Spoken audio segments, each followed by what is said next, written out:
Let's get nasty on a Tuesday. It's the Fast Lane on 101 ESPN. Jamie Rivers live from Minnesota. Brad Thompson here with you, and Marsh just pressing and turning and twisting all the dials, whatever you do back there. Jamie, how we doing, brother? I'm good, buddy. It's so good to hear your voice on these airwaves. I appreciate you helping out today, man. Hey, I missed you. Excited to be here. Now, give me the low key. I know all the hotels on the road in Major League Baseball. How are the digs in Minnesota right now for the Blues? Well, it is freezing ass cold in Minnesota today, for one thing. Yeah, so that's a bit of a Debbie Downer after spending 4 or 5 days in SoCal last week. Get a little bit of a sobering up here in Minnesota, but the team here, the arena is located in St. Paul, so it's not in Minneapolis. So we're staying at the Hotel St. Paul, which is a very nice hotel. It's got the classic look. It's got character, BT. It's old. Yeah, there you go. There you go. But it's an antique. It's beautiful, but it's like an antique store. For sure.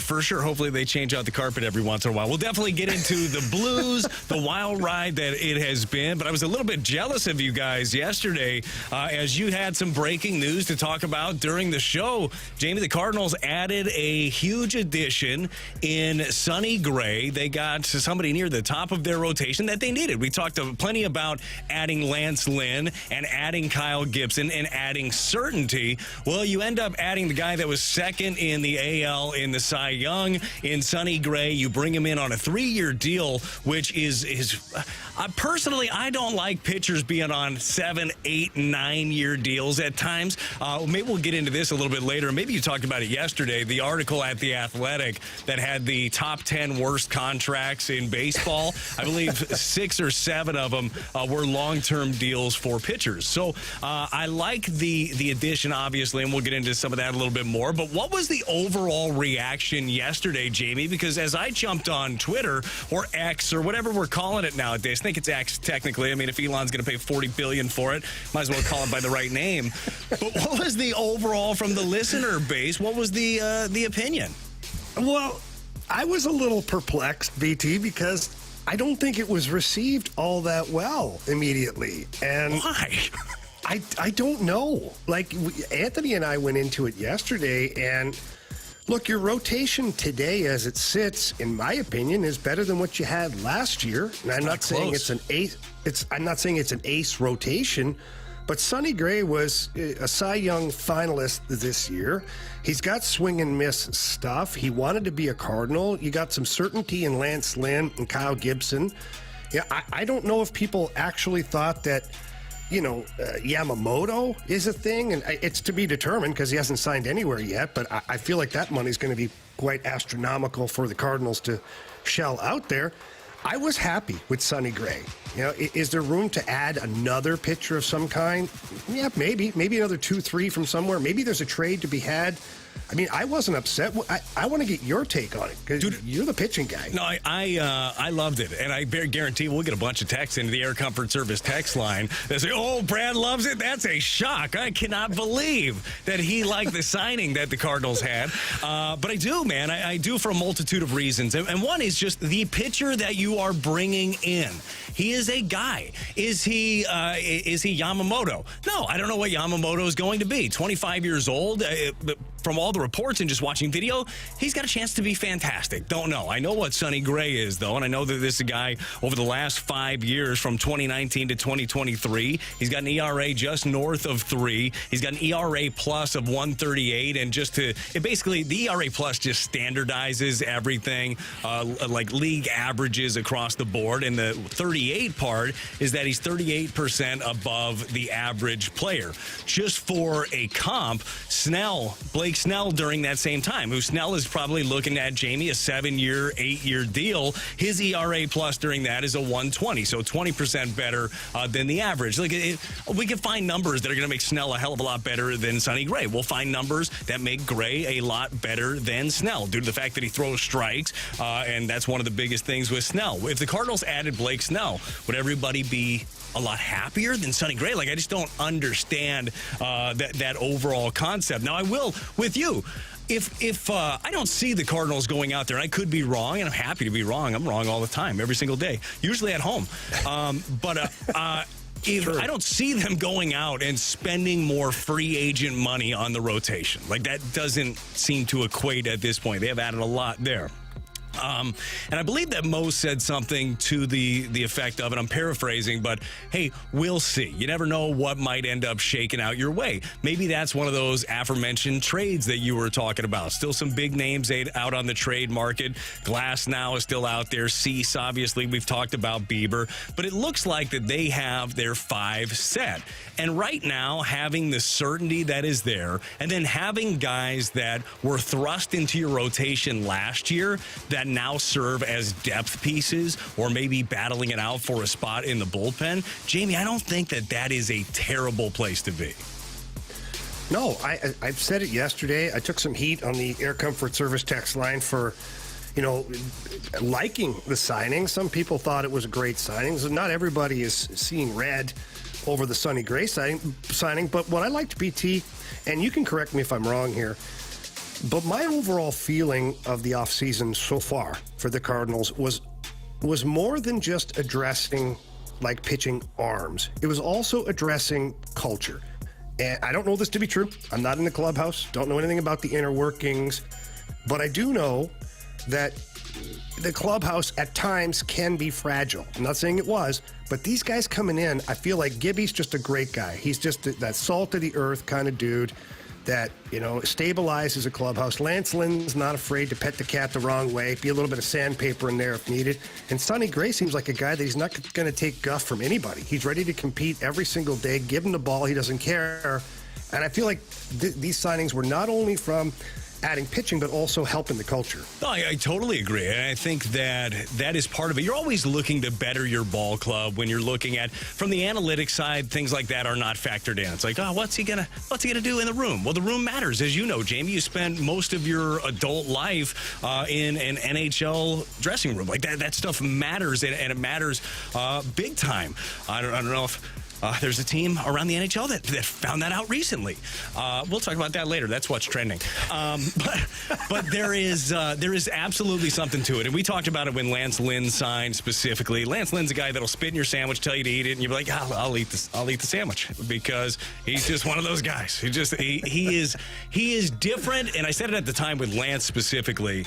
They needed that on their team in general. The sandpaper grit guy that will call out anybody and is willing to be called out as well. It's not a one-sided thing. Gibby, good leader. Probably just going to have to call him Kyle here in St. Louis. I don't think that Gibby's going to carry much weight here for Kyle Gibson. Oh, wrong, it carries a lot of weight. Well, I know, but I don't know. We'll talk to Kyle about that a little bit more. The aforementioned Gibby in different spots, as you mentioned, really good dude and a great guy to have around your clubhouse. And Sonny Gray, I feel the same way. So these are all positive moves. There's nobody else in the game of baseball when you're looking at these teams that have made more moves than the Cardinals, talking about affecting your big league roster in a big way. They had their sights set on, I believe they had their sights set on Sonny Gray for quite some time. And Sonny obviously had his sights set on the Cardinals. And maybe we'll get into that a little bit later too, Jamie, as you take off for your Bally Sports duties around 4 o'clock. Katie Wu from The Athletic is going to join me in studio, and she's got her ear to the ground with everything Cardinals. So we'll talk about, future moves and where they might be looking, but also the fact that, is St. Louis a destination again? I think that is a really interesting part of all of this. But Marshy, they got their guys, and they got better than they were definitely, a week ago. Absolutely. And we were talking earlier, when we came in here, what was the feeling around the fan base? And we got a message from Brian from our Air Alliance team, our YouTube chat. Shout out to all of our YouTube friends. Brian says the press conference got me pumped up. Okay. So I'm wondering if some people felt one way, heard what he had to say, listened to that kind of dog mentality that he wants to bring, and sort of change their mind. I wonder if there's other people out there that had that same mindset. How do we find out? If people have that mindset? They gotta send us mic drops! How do they do that? Go use the free mobile app. It is free. Send us a mic drop. What or if they text don't us. have an iPhone? I have no idea. Yeah, that's right. It's available at the Android store as well. Yeah. We've got all these things. Oh, you're talking about iPhone. Yeah. I immediately, you said iPhone, and the first thing that came to my mind was like, well, they must have a flip phone. Really? I didn't even think about an Android. Okay. Didn't even think about it. Obviously not. But either way, whatever your device. iPhone, flip phone. That's it. That's all there is. But let us know. Let us know how you feel. Have your feelings changed after sleeping on it for a day? If you weren't positive about the Sonny Gray thing, which again, that makes no sense to me. If you weren't high on that, if you were just looking to spend the most money, and your win for the Cardinals was you signed the most money for the longest years, then I guess they didn't win. But Sonny Gray has got a chance to go win a bunch of games for the Cardinals next year. He's pumped. I'm pumped up. I won't tell you how to feel. You'll tell us how you feel leaving the mic drop. Jamie's pumped up to be on the call tonight for the Blues against the Wild, who have been horrible. Awful. They fired their coach. They're on a losing streak. Things are bad, but forget them. We'll talk about those guys a little bit later. Where are the Blues now after Thanksgiving? Jamie's going to tell us next here on 101 ESPN.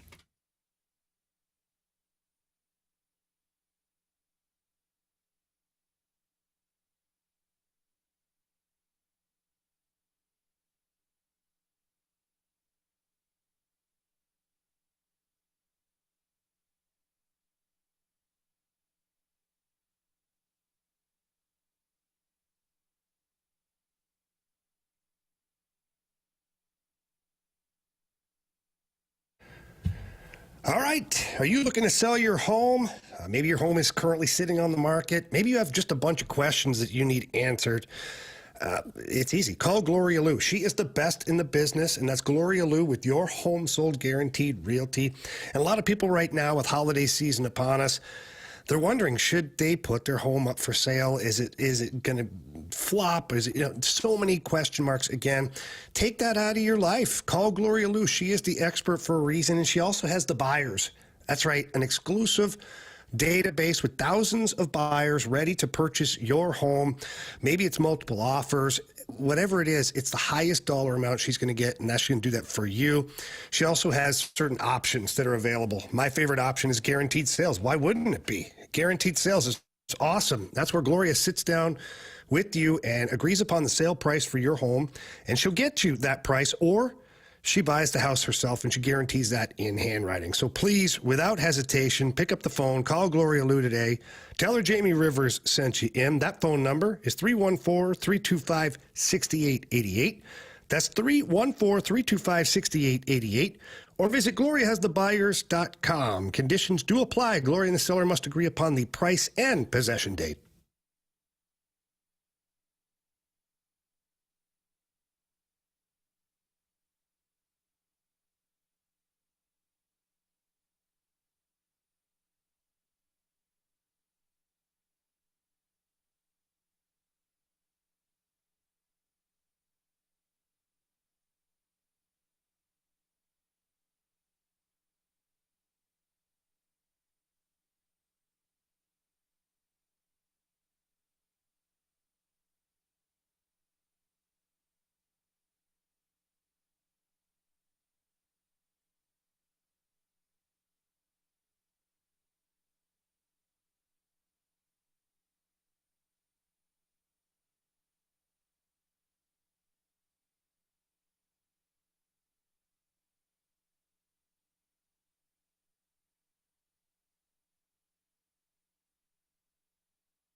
think we still have to get more consistent and improve more. And I think the one area that we got to understand that we got to do a better job is when we get down a couple goals is fighting back a little bit differently than we have been in the games and keeping it a lot closer than we have been. That is Craig Berube, the head coach of the Blues, talking about the first 20 games here for St. Louis, as it has been an up-and-down affair. 11-8-1 is the record right now for the Blues. Jamie Rivers, Brad Thompson, Andrew Marshall here with you. Jamie is live in Minnesota as the Blues have some action tonight against the Wild. And, Jamie, it really is, I think that we all knew to expect a little bit of this, a little bit of that in a whatever you wanted to call it year. Retool, reshape, rebuild, whatever you want to call it, Jamie. And I think that we have seen every bit of this. You have been there. You've been between the boards and doing a fantastic job, by the way, on Bally Sports all along the way. What have you seen with this team? Where are we at right now? And, Jamie, where can we expect this team to go? Well, I think overall it's been successful for the Blues. You know, I think there were a lot of question marks surrounding exactly what this team would look like. You know, last year did not go according to plan. In the offseason, you addressed certain needs. You tried to improve. The salary cap is your enemy when you're trying to retool or reshape a team in any shape or form. So when you're Doug Armstrong and you're Craig Berube, you know, you're looking for a team that can be playing above 500. And right now, that's what the Blues are doing. And they're currently in a wild card playoff spot at the U.S. Thanksgiving. I call it U.S. Thanksgiving because in the hockey world, there's a whole lot of Canadians, and you got to make sure you tell them it's U.S., not Canadian Thanksgiving. Jamie, it's just Thanksgiving, okay? This show is in St. Louis, in America.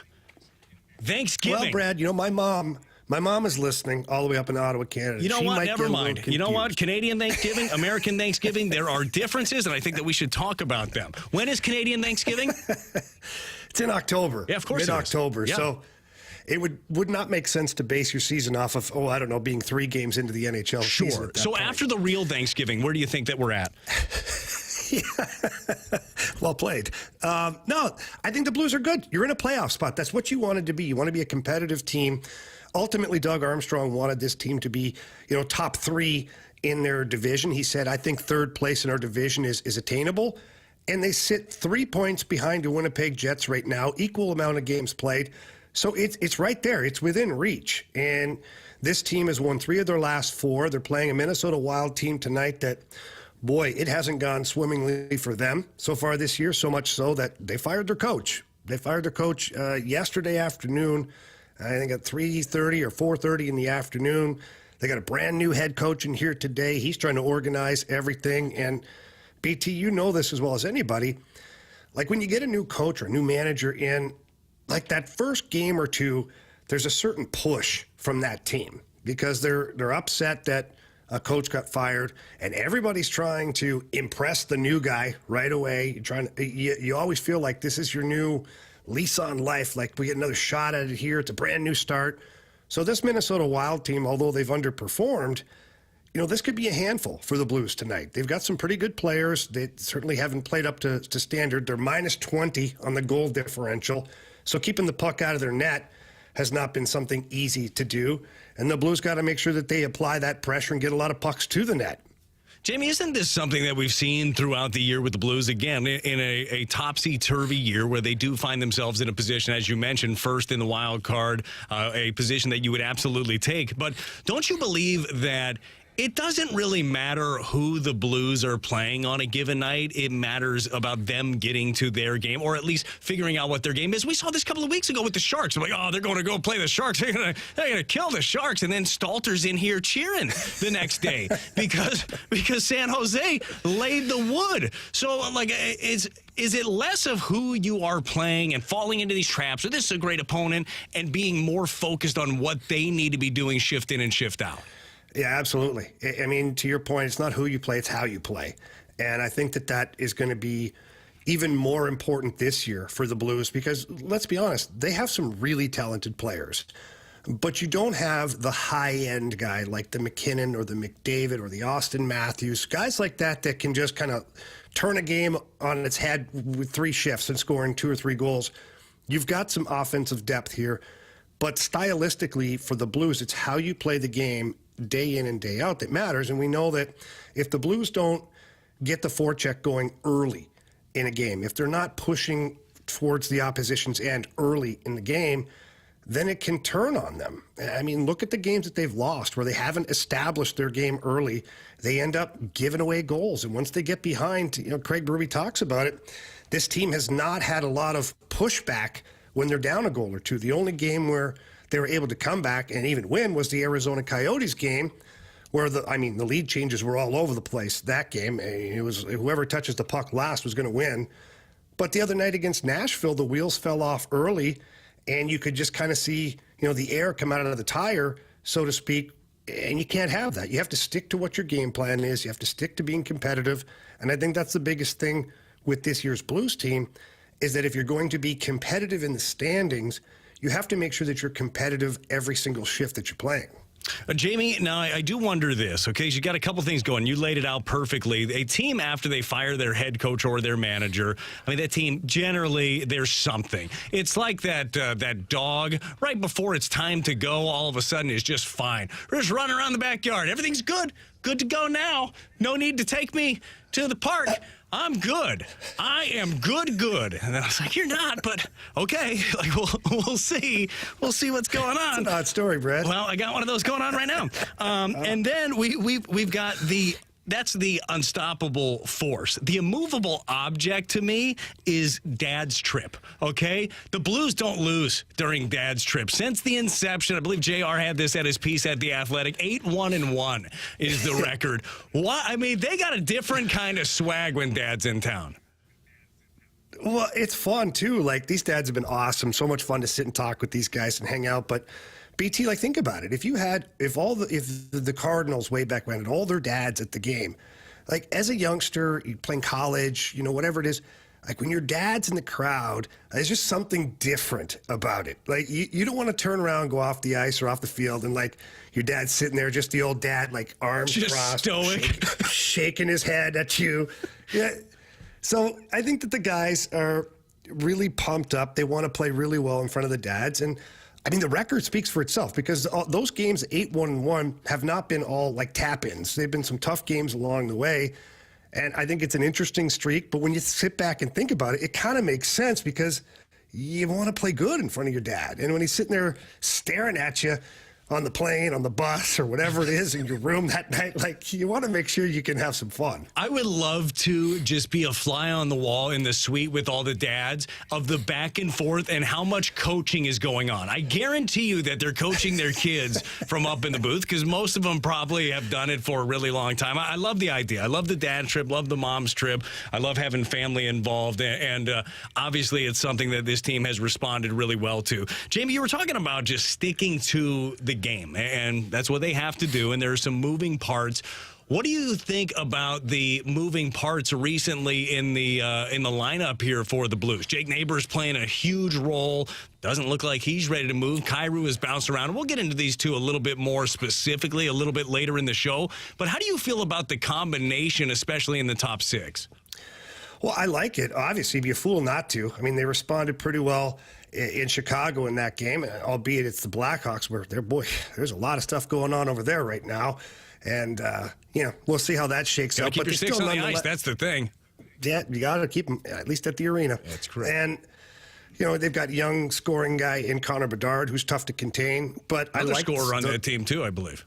Yes, very much so, Brad. Well said. Yeah. And I think that Jake Neighbours being elevated in the lineup has been great. I talked a little bit about it yesterday that Jake Neighbours possesses a lot of the same characteristics as two guys, Ivan Barbashev and Braden Shen. Shen, obviously that's long-term goal. You don't want to just saddle the kid with that, but he possesses a lot of the same skills. He's strong. He's not afraid to lay the body out there. He's good with the puck. He goes to the front of the net. He's got a goal scorer's touch.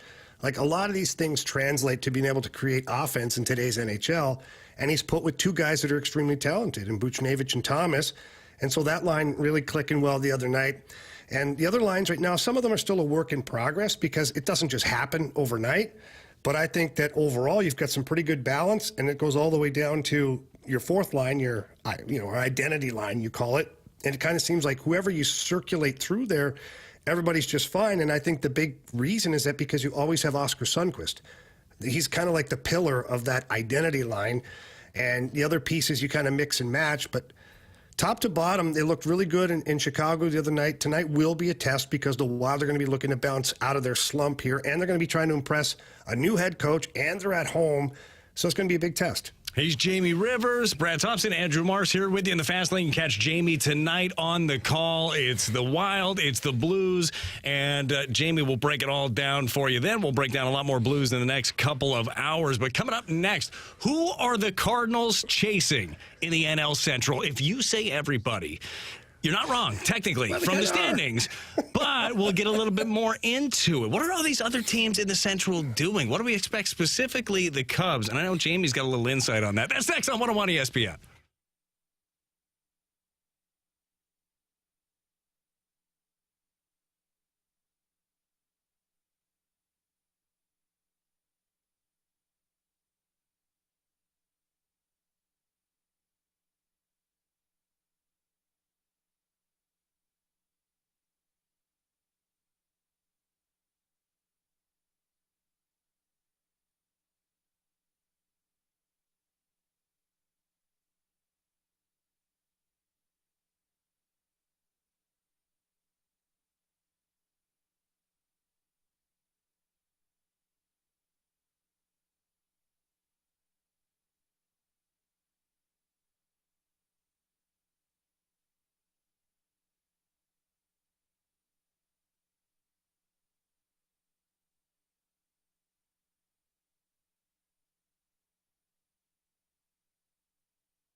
101 ESPN Sports Center.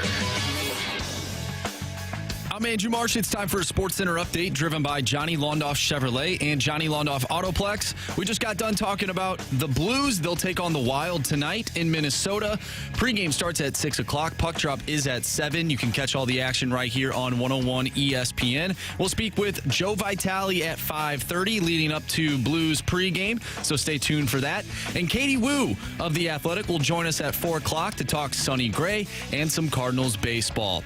I'm Andrew Marsh, and this Sports Center update is driven by Johnny Londoff. Find new roads and shop 24/7 at londoff.com and londoffautoplex.com. Are you kidding me?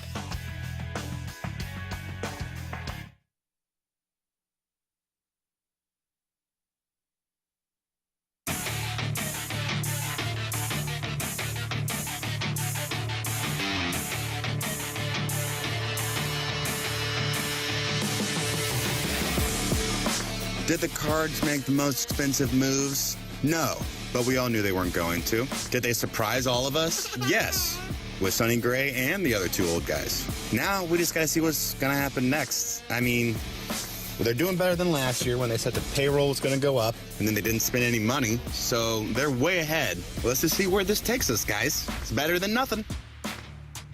I mean, that had a little bit of both there. Let's see where it takes us. Better than nothing. That was Ed, by the way. And Ed was joining us on the text line. You know, you can leave a mic drop.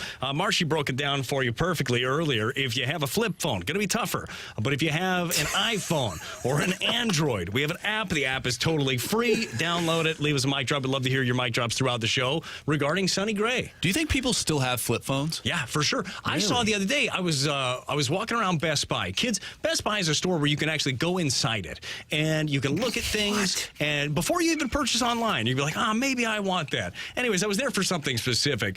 And I walked through the phone area, and they have, now I think it may be for aging people, a little bit older individuals who still know how to use a flip phone. I mean, there are some old people that are just like, what is that? They got the rotary phone at home. Rotary phone. Kids, look that up, too. That is something you have no idea how to use it. Jamie, have you seen those YouTube videos and stuff or Instagram of kids trying to figure out what a rotary phone is and how to use it? Oh, yeah. Or kids that you show them a payphone, and they have no idea what a payphone is. No clue. Or know what a dial tone is, like the sound of a dial tone.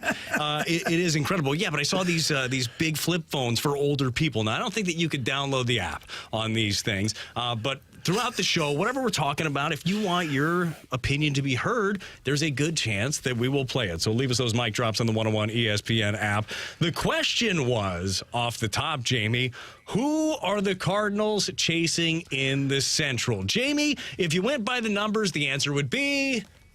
Everybody. Now, technically true. The Brewers won the division, 92-70. The Cubs behind them, Reds, Pirates. The Pirates, boy, gotcha. By a five-piece McNugget. Pirates, who turned out looking like the best team ever. You kind of knew that would come back to earth as they were still 10 games under 500.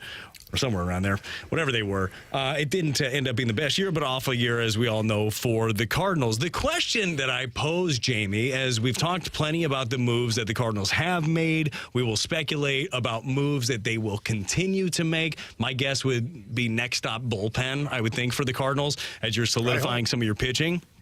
But when you're looking around this division, Jamie, who do you believe that you are battling it out with? Do you truly believe that you are a bottom of the barrel team and you have to overcome everybody? Or who do you look at as the number one, or I'll even give you two teams that you're truly fighting with within this division?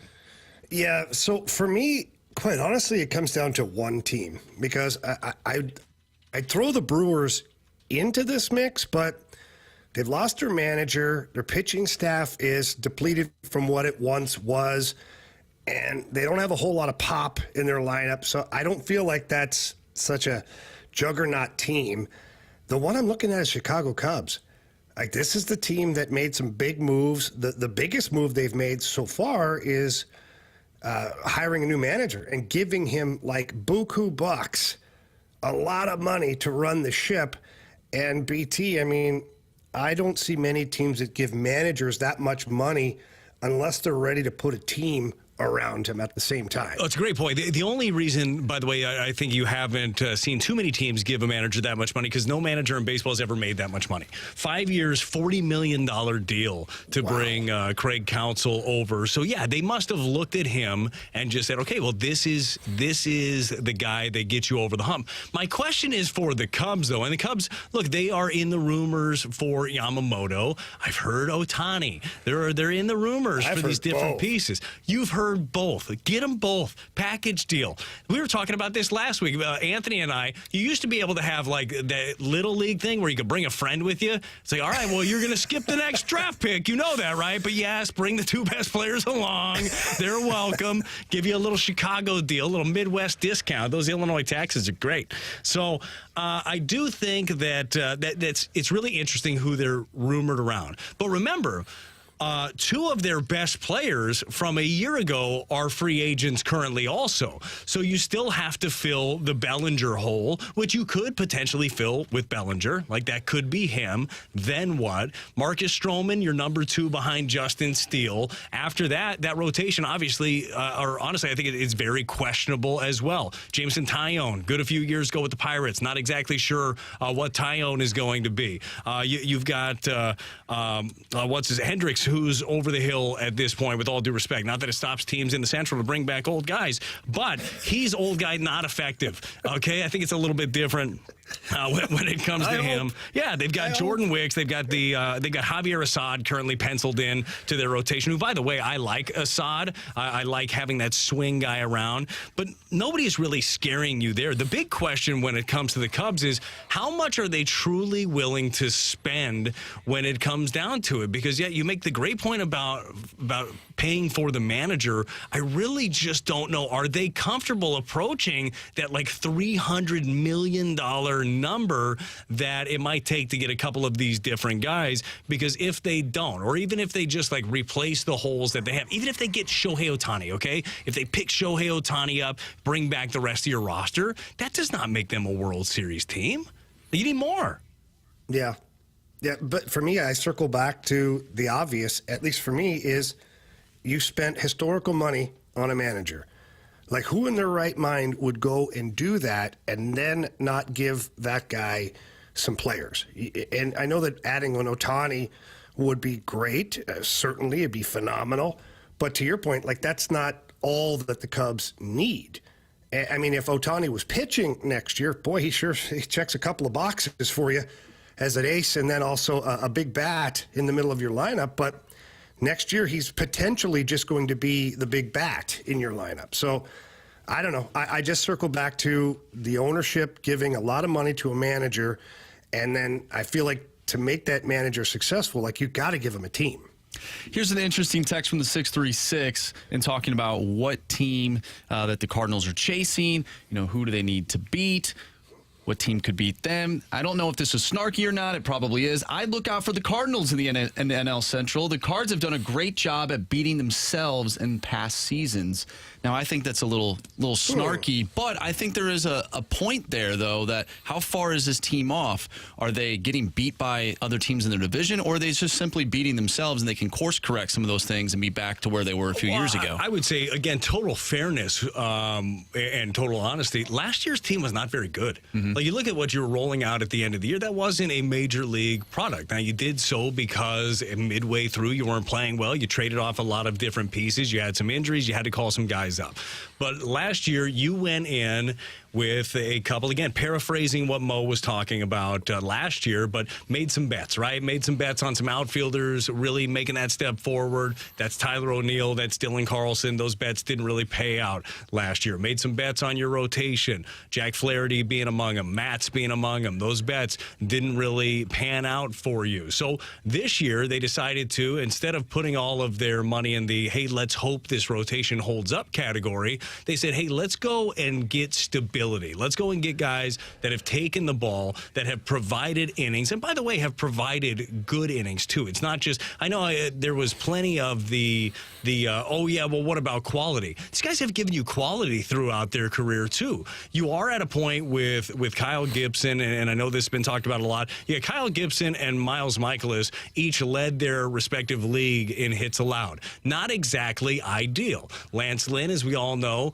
led the league in home runs allowed with 44. I think that you could also look at this and look at bulk of work and believe in outliers also. Yeah, Gibson and Michaelis are going to give up hits. They are more to contact guys than we have than you're seeing around the game of baseball. Everybody's looking for swing and miss, something that you do get with Lance Lynn, minus the 44 home runs, and something that you do get more of with Sonny Gray. I heard that laugh, Jamie. Sometimes you're going to run into them. Okay, I wasn't going to go there. Power but pitchers. Then you brought it up. Well, I knew somebody was saying it. Power pitchers give up home runs. You compete with that four-seam cheese upstairs, and you pitch bell high. Guess what? Somebody's going to get you every once in a while, but not at the not-so-friendly confines of Busch Stadium. Ever since 2009 when I left, they must have made the place bigger because, boy, has it been pitcher-friendly ever since then. But it is something where the team itself last year just wasn't good enough, and I think that is very obvious in their ending record of 20 games under 500. It wasn't a good enough ball club. They needed more certainty. We're spending a lot of time talking about the pitching, and rightfully so, and we'll talk about the bullpen. We'll get into more of this stuff later, but offensively, you got to put up more too. Your young guys have to take huge strides forward. You have to get some sort of semblance of continuity in your outfield. Need to know what that looks like. I think we know about Newt Barr, and I think we know about Walker, that those guys are going to be out there. What's that third piece? Is it Tommy Edman? Is it somebody else? Do they still have some deals to be made? Again, we'll talk about all of this throughout the day, and keep your mic drop coming in. Keep your text coming into the Air Comfort Service text line, 314-399-9640. Is it 46? 9646?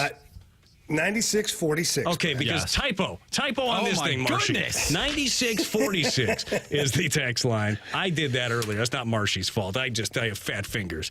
I get baby hands. I didn't do that. All right, anyways, what's trending? Jamie's got some interesting news coming out of Chicago, in and out of Chicago. That's next on 101 ESPN.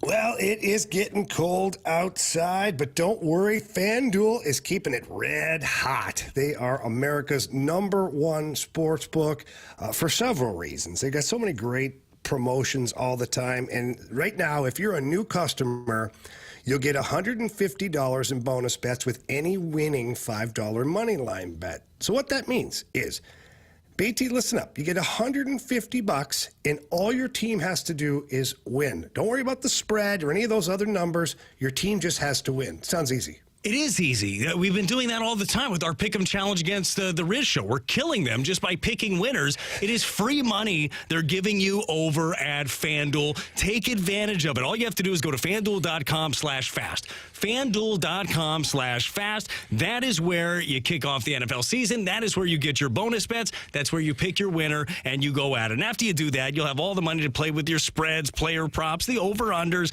and everything over at FanDuel. That's FanDuel.com/fast. 21 and over, present in Illinois. First online real money wager. Only $5 pregame money line wager required. $10 first deposit required. Bonus issues, non-withdrawable bonus bets that expire 7 days after receipt. See terms at sportsbook.fanduel.com. Gambling problem, call 1-800-GAMBLER.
What's trending in the world of sports? The Fast Lane has you covered. What's trending now? Brought to you by Goodwill. Donate to Goodwill to win a magical Polar Express staycation.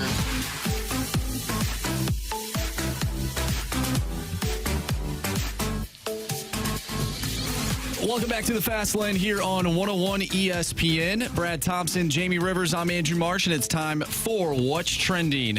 BT, you definitely teased it. The Blackhawks, the Chicago Blackhawks, have waived Corey Perry for unacceptable conduct. What does that mean? I don't know. I guess we're all left here to just speculate. Guys, I missed some of the speculation yesterday. Pardon me, because I'm out of the loop. Let's be totally honest. So, what was the rumor? I mean, what was being floated about on the internet? I mean, give me something. It doesn't have to be true, and I think that we should start with the fact that it may or may not be, probably not, could be true of what it was. So, what was the speculation when it comes to Cody Perry? All right. So, speculation, not even speculation. We'll say, a hot take. We'll call it that. Rumor has out there. Rumor has it that Corey Perry had relations with Connor Bedard's mom. What? Yeah, That's not a thing. It's not. It's not. What do you mean that's it's not? It's not true. He got released. Oh boy. Yep. No. So here's where we're at. No, it's nobody. Maybe it's somebody's mom. Brad, Jesus, I'm going to get somebody's through this. child. Yeah. I don't know exactly what they're going to announce. Apparently, the Blackhawks are going to have a press conference at 4:00 today. Okay. I do know for a fact that the rumors that were out there are not true, that they were just falsely made up. But whatever it is that happened between Corey Perry and an individual was deemed to be, for lack of better words, offside as far as the company policies are concerned. Okay. Look, Jamie, I think that's probably the only wrongdoing, is that the company policy frowned upon it. No, which is, hey, everybody's got company policies. You may not agree with some of your companies, but the rules are the rules. Now, going back to the rumor, which you say you've got good sources around the league, and that didn't happen. To the best of your sources, correct, who have been very, very good. We will absolutely put that out there. That being said, let's just go down the rabbit hole for a minute, if you will. Where did Perry begin his NHL career? With the Anaheim Ducks. With the Ducks. Now, who coached the Ducks? That's right, Gordon Bombay. Now, Gordon Bombay... he was a coach. No, you're not going to do this. But Charlie Conway's mom. Yeah. Boy, and Charlie didn't seem happy about it at first. And maybe, learned to love him. Probably called him dad, which could happen in this scenario, too, which is totally made up. No. Just saying, man. I mean, you could see this coming from a mile away. No, you really couldn't. Well, and he was flirting at least in the second go around, was flirting with Team Iceland's trainer. Really? Yes, I don't even remember that. Gordon Bombay's What happened to Charlie's mom? I don't know. I mean, hopefully she died or something. I mean, no, she didn't. No, Brad, we don't hope that. No, when I say hopefully, I just don't want them to fall out of love, So he's looking for. They lost that love and feeling somewhere. He went back to play pro hockey for the Minnesota Wave, and unfortunately, things happen. Yeah, that makes sense. So anyways, it'll be interesting to see what they have to say about it at the press conference, Jamie, as you mentioned. But either way, Perry is no longer a member of the Blackhawks. He'll be looking for a new team that maybe has looser looser rules. Speaking of a former Blackhawk forward, Patrick Kane is signing a one-year, $2.75 million contract with the Detroit Red Wings. Perfect transition, Jamie. Yeah, very much so. Patrick Kane, recovering from a hip surgery, he's been to all the experts around, and according to what I know to be true, Steve Yzerman, the general manager and president of hockey operations for the Detroit Red Wings, flew to Toronto to have a meeting with Patrick Kane, and whatever Stevie Y said got Patrick Kane on board, because apparently he had other offers that were even multi-year deals, yet he turned them down for a one-year deal with the Detroit Red Wings.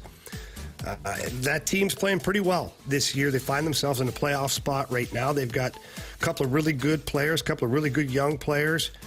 Now Stevie Y looking to add to his roster, and Patrick Kane's a great addition. He played with DeBrincat before in Chicago, and those two guys lit the lamp all over the place around the NHL.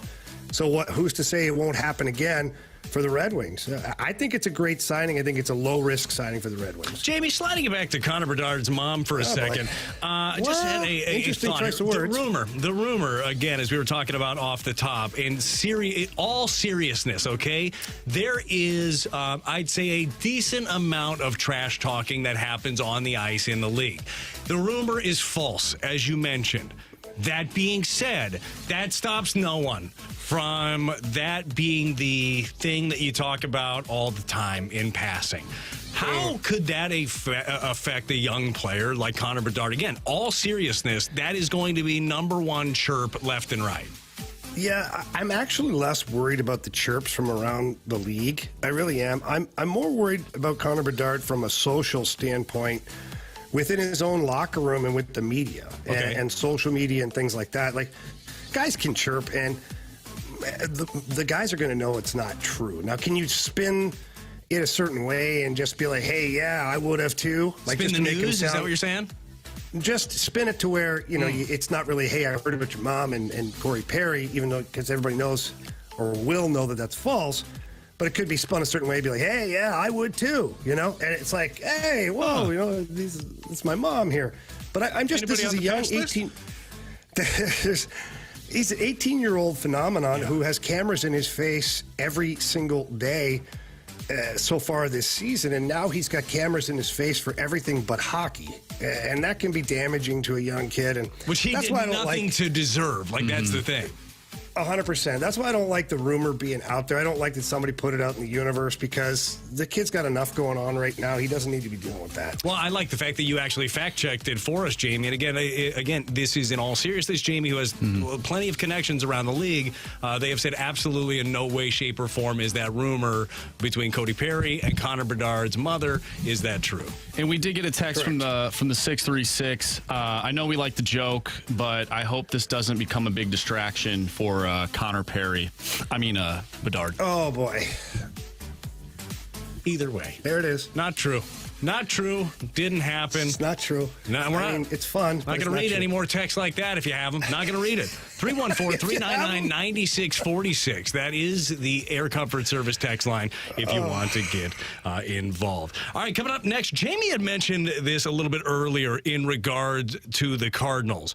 Maybe it's got a little bit of a blues hint to it, too. Are the Cardinals building a better culture currently, or are they building a better team?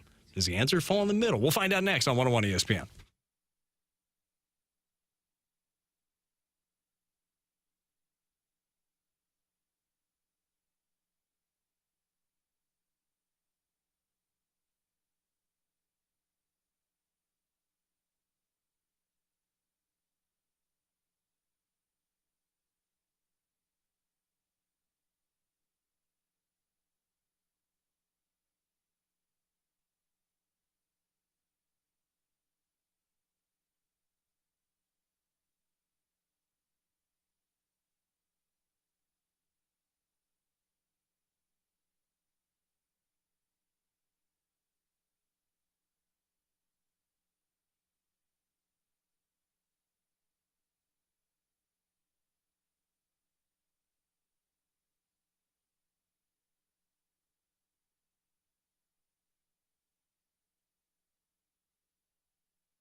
If you're just kind of halfway in, you're gonna get halfway results. I mean, it's just what I believe in. It's just who I am. It's just how I live my life. It's just, I don't know. It's just who I am, and it just comes out when I get around baseball and when I talk baseball or when I pitch and when I do stuff. I mean, you have to, it takes a lot. Like, it takes a lot to be great. And I also know that one pitcher doesn't make a team win. You've got to have everyone. You got to have every guy on the staff, bullpen. You've all got to be pulling in the same direction and have a common goal and have a common belief. That was new Cardinal starting pitcher Sonny Gray as he was introduced to the local media. A 3-year, $75 million deal to bring in the veteran Gray. And the Cardinals have got a guy at the top of their rotation now. Currently sitting after the signings of Gray, Gibson, Lynn. You have Miles Michaelis, Steven Matz. And Jamie, what I would call a very veteran presence when it comes to rotation. Is that where you would go with that? Yeah, Brad, I think that's accurate. Yeah, the youngest starter for the Cardinals is Steven Matz. Steven will turn 33 next season. So look, spring chicken. Of course he is, and they've got experience on their side. But the beauty of that is, for me, is the fact that you have young talent, but you're not having to rely on that. You've got your Liberators and Thompsons and Graceffo and Jerpy and McGreevy and Tink Hence and all. You've got these guys, but you're not thrusting them into a spot at the beginning of the season where they need to carry the big freight. It's inevitable, Jamie. We know this every single year. You're going to have to use more than your 5 starters that you started off the season with. Very rarely does that happen, but it is nice to have actual depth. So, and when you hear Sonny Gray, and I believe you guys played the press conference live during the show, right, Jamie? Correct. So when you got done listening to him speak, because Sonny Gray started the press conference with like, shucks, I really don't have a lot to say. I didn't prepare any remarks. 30 minutes, boom, of just, we're going to be great, and it's 100%, and it's more than one guy. Like, if you didn't know a ton about Sonny Gray going into that press conference and you're a Cardinal fan, which, by the way, I totally understand. You watch the Birds on the Bat. That's who you follow. I would have to think that you came away from that saying, damn, like the Cardinals got a dude right here. Yeah, I did. I absolutely did. And it's funny because he says, well, I didn't really prepare anything today. Well, I said to Anthony yesterday, can you imagine if he did prepare something? I mean, my goodness, he had a lot to say, but I think he's excited. And I think that's what happens a lot of times when we get excited about something is we want to talk about it. And we want to talk about the why, and we want to talk about the future. And we want to talk about the good things. And I think Sonny Gray really wanted to be a Cardinal. I think that he likes the tradition of being competitive here in St. Louis. Certainly the number of championships speaks volumes as well. I'm sure some fans would rather have one. You know, it's been a long time. Well, you're right, but not really. Look at some of the franchises around Major League Baseball, and you'll see that it hasn't been that bad for you. But no, I was on board right away. I was on board as soon as he started talking about wanting the ball, and as soon as he started talking about, he's not here to smile and talk to the batters, and like he's in there to compete, and the enemy is the other team. I was like, I signed this guy up. He could play for my team. Oh, kill everybody. Let the paramedics sort him out. The program, Pretty still much. a very good movie if those haven't seen it. Marshy hasn't seen it yet, I don't think. Marshy, have you not seen the program yet? Of course I've seen it. Oh, that's right. I have seen it. Of course. And I've also seen Idiocracy, both movies that you guys recommended to me. How'd you feel about that one? It was interesting. Different genres, right? Different genres, for sure. Very good. You've seen that say. one, haven't you, Jamie? Idiocracy? I have not seen that yet. Jamie, right up your alley. I think Crocs were in that movie before they became famous. Were they really? I think so. Still something I don't understand is Crocs. And I say this knowing that many someones right now listening to this at various jobs, probably not ones where you have to dress up, are wearing Crocs. Yeah. And they're supposed to be really comfortable. They're hideous. Like, I just don't get it. I don't understand.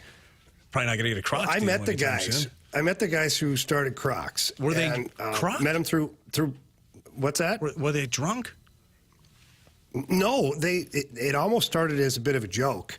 That it was kind of like a fad thing, like let's make a shoe that looks like a duck beak, or and like just like whatever. And then all of a sudden, it took a while, and then it took off. And even they were like, we couldn't believe it took off.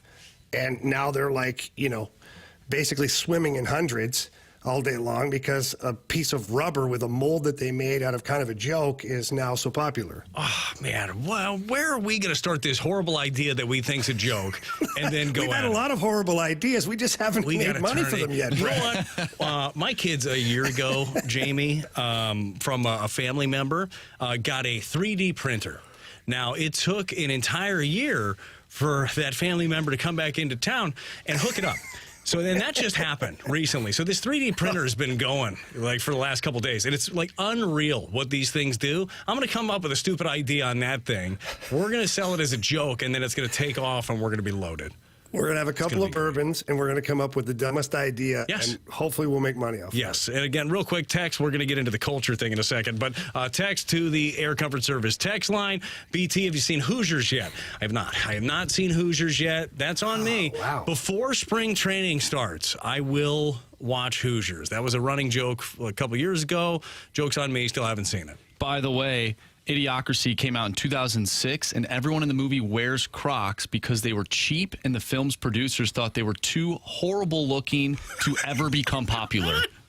Oh, my God. There you go. Oh, man. And you'll never, after you watch that, you will never look at Fuddruckers the same way because that is, the evolution of Fuddruckers. Just imagine in your head what that name could turn into, Jamie. That's it. Uh-huh. You absolutely nailed it. So you hear Sonny Gray talking to the media. You hear him saying all of the right things. We know what Lance Lynn is. We know the leader that he has been in his career. And I know that when everybody's talking about Lance Lynn, one of the first things that continues to pop up is that he gave up 44 home runs last year.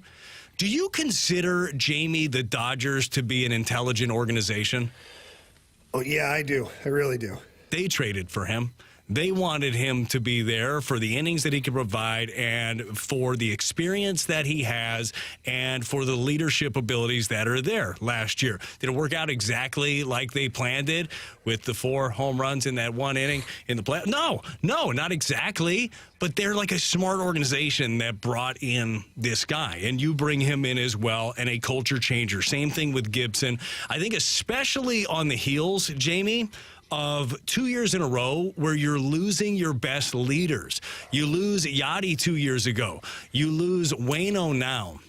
You have leaders more so in follow me, in Goldie and Arenado, and I know that those guys can absolutely lead with their voice too when they want to, but more of the follow me type of personalities.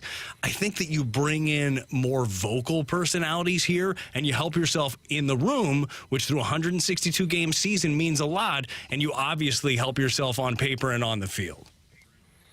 Yeah, I agree. And I think there's something to be said for having those veteran guys who have, been there, done that, and that are still answering the bell. Like you look at 2 guys in Lance Lynn and Kyle Gibson that they took the ball every time they had to take the ball, and they pitched as many innings as they possibly could pitch. And they didn't want to do the 5 and dive. They didn't want to do 6 innings. They wanted to get to complete games. Back to what baseball used to be is let's get to the complete game, and maybe we'll have a closer come in the 9th. So I look at that as a positive thing. I look at that as if these older guys, these veteran guys still want to take the ball every single time they're called upon, they want to get out there and they want to shove and they want to compete. Like, how can a young guy look around the clubhouse and have any kind of an excuse for anything, whether it's a positional player that, has a sore hip flexor or a tweak in the shoulder, or whether it's a pitcher that is in the bullpen that, isn't quite comfortable pitching 2 days in a row, or, man, I'm not sure. Really? My agent said it's not in my best interest. Yeah, Lance Lynn over there and Kyle Gibson are going to tell you different. And I think that that's important. I think sometimes the policing, so to say, has to come from the players. It can't just be the manager all the time getting in guys' faces. No, I totally agree. Sonny Gray, again, as you heard off the top, and if you haven't heard his entire press conference, it's worth going back and finding because he comes off incredibly well. St. Louis is going to love him, and it sounds like he already loves St. Louis. He said that this was the place that he wanted to be, and I hope it's a fantastic 3 years for Sonny and for the Cardinals. We got Jamie Rivers, who is live in Minnesota right now, going to be on the call for the game tonight on Bally Sports. You also have all the action right here on 101 ESPN. Pregame starting at 6 o'clock.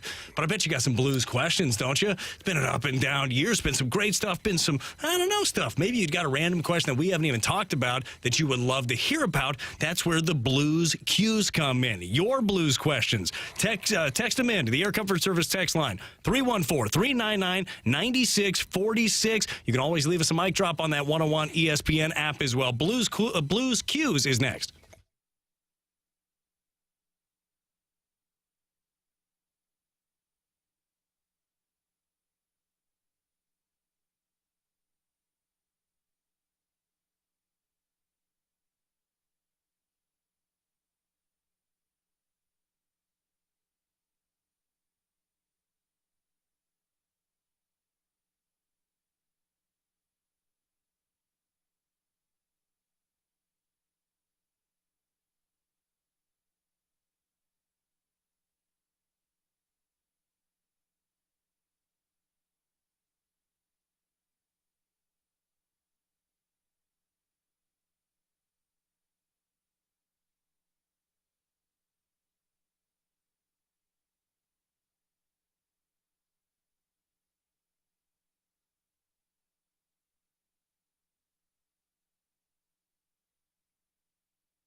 It's time for the Fast Lane's Blues Cues. If you have got a Blues question, get it in right now because we/Jamie probably has the answer. It's Blues Cues here on 101 ESPN. Marshy, kick us off, and let's be honest. The text to the text line, did any of them have to do with Perry and Bedard, who are not Blues related, but still hockey related. If I had to, let's just say we had 10 questions come in, about 9 of them were about Corey Perry and or Connor Bedard. Okay. All right. Well, aside from that, which Jamie did lay out perfectly through his sources, which he truly vetted, which I know we joke a lot, but Jamie has poked a hole, for lack of a better term, in that rumor, because he said that's not true. That's not what happened per people close to it, but the Blackhawks will talk about it. Could I have used a better term there, Jamie? Maybe, but on the spot. No, Brad, I think you've used all the best terms, quite honestly. Words come out. Yeah, you definitely don't want to poke a hole in that situation. Yeah, I don't know. Seems messy. Gotta be careful. Anyways, Marshy, what do we got? From the 618 Blues Q. More of a Canadian question. What is the deal with Canadians starting their answers with, yeah, no, and then answering the question? Yeah, no, I don't understand why they do that. I'm not sure why players do that. I think that some of these guys, and I get it, they're not in the media yet. Some of them will have a career down the line. Some of them will never have a career in public speaking or media. And they're doing their best to answer a question in front of a camera that they may not necessarily be comfortable in front of. So the yeah is the first thing out, and then no if they're disagreeing with something, or it's yeah, and then they'll go, I don't know. It's yeah, like the crutch. What do you call that? It's a crutch. That's it. 100%. That makes sense. I don't know why it happens. To me, it's just guys who are still, a little anxious in front of a camera or with the media. Okay, Jamie, along those lines, because this is one in hockey I don't understand, and it's the media that uses it more than anybody, whether it's writers or analysts, when it comes to talking about Blues players or just hockey players. Instead of specifically saying that player, they would say in terms of like, a guy like O'Reilly could do that. No, you're specifically talking about O'Reilly. Why don't you just say O'Reilly? Why is it like a guy like Kyrou needs to play? No, Kyrou needs to play a 200-foot game. Why is it always a guy like? Well, I think that in some instances, you want to make sure that people realize that that individual is not the only player in the league with that certain type of skill set that could, improve their 200-foot game. So if you have a player like Jordan Kyrou. Gotcha. So bad if example. you're in another market, or if, if people think of Patrick Kane a certain way, or Patrice Bergeron, another defensive forward, like if you have a guy like Patrice Bergeron, that's the best I've got. I don't have an immediate answer for you. You got a guy like Neighbours. You got a guy like Neighbours who's find himself on the top line. No, you have Neighbours. He's on the top line. What is he doing? Why is he so effective? I don't know. Yeah. I don't get it, Marshall. I don't know. I'm going to start listening to more media all around. I don't know. I feel like there's a lot of things like that. For sure. And we have them all, and we don't even realize it day to day. Got a guy like Marshy who's got another question. From the 302, Jamie, Jordan Kyrou, not a guy like Jordan Kyrou, but Jordan Kyrou is in an odd performance slump while Jake Neighbours is stepping up in a big way. Was Kyrou oversold, or do you think he will get out of his slump? On the flippy flop, do you see Jake Neighbours continuing to rise, or does he level out? Well, I think, look at Jordan Kyrou still at one point led the team in scoring chances and shots on goal, so he's certainly getting his opportunities, and at some point, the bubble will burst to where he scores a bunch of goals. I'm not worried about the offensive side of Jordan Kyrou. I think that's going to come. I think it's inevitable. He just has too much skill overall to not get the opportunities to score goals or create offense. And the flip side of that with Jake Neighbours, look, I think it'll plateau a little bit. I hope it doesn't. I hope Jake Neighbours goes on to score 40 goals. That'd be awesome. I'd be happier than for the kid. He's an awesome individual. I just think that, Jake Neighbours overall, he's a guy that's a 20 to 25 goal scorer at his ceiling. And could that change? Yeah, of course it can. Anytime you can always have a breakout season, things can change. And from there, the trajectory of your career substantially changes. But based upon what I've seen and what I know and what he's done in the past as far as his junior career and whatnot, I think being a 20 to 25 goal scorer, a 55-point guy is an awesome spot to be for Jake Neighbours. By the way, we got a text from Rosie and Thanks Dad, both on the same wavelength right here. BT, you'll appreciate this. Also, don't forget the Kyrous and the Thomases of the world equals Jordan Kyrou and Robert Thomas. Good call on that. Yes. Yes, and maybe we do that in baseball too, but I don't think so. I think generally we talk about a specific player. You know, a guy like Wainwright or a guy. No, it's Wainwright is, yeah. I don't know. I've never noticed it before. Now I'm not going to be able to stop noticing. You're going to be doing it on the broadcast tonight. Hey, look at a guy like Neighbours. You're like, look at that guy. No, wait, no, I don't mean that. I mean the actual Neighbours. JK's going to be like, what the hell's wrong with you? We got a text from the 636. Obviously, the Blues are on the road tonight in Minnesota, but the 636 wants to know, my fiance wants Blues tickets for Christmas. Do I get glass seats behind the bench? Am I behind Jamie Rivers, or do I get all-inclusive seats? What are your guys' thoughts? No green seats, of course, at the Enterprise Center, so Brad can't help you out. But, Jamie, what do you think? So, one, don't get a seat behind me, because I can tell you what, the people who had that spot before saw a lot more of the game with Darren Pang there than they do me. That's a great they're call. Upset. Oh, you think about upset that? I'm a foot taller than him. A tiny bit wider. Like, you're a strapping lad, you know? And Panger's wholly jumping, you know? Yeah. So I think that those are not the greatest seats. Although, certainly there's advantages and disadvantages to wherever you sit. Behind the bench is always kind of cool because you can see the inner workings of what's going on. You don't necessarily get to see a lot of the ice in that spot. Down by the glass is also an amazing experience because you see just how fast the game happens out there. And when you're far away in some of the suite seats or whatever they are, it looks like, well, why didn't he do this? I mean, that guy's wide open. How did he not see him? Then you get down on the glass and you see that there's, 10 individuals skating around at 20 miles an hour, flying around all over the place, and you can't see anything. And you go, oh, okay. I can see how this could be more difficult. BT, for me, it would be like getting down to like behind home plate and watching that ball come sizzling in and then going, oh, now I understand why it's hard to hit a ball. Big time. So that is, when you talk to somebody that has never had that perspective of behind it, because you see from the side a lot of times, and you can see movement profiles, but you don't see like true sink, or you can't see the bite of like a cutter or a slider. It is a different animal. Like the closer you get, the more you realize this game is hard. The ump cams are awesome for Sunday Night Baseball. Yeah, they are. Those are sweet. I wish we'd see more of that because it's really cool. Yeah, I feel like that is something, Jamie, any sporting event I go to, and like whatever level it is too, you realize how quick it moves. Whether you go to a small like college basketball game or an NBA game, it is a different thing. Like you're watching just the athleticism, the cutting. Obviously, that's the case with hockey.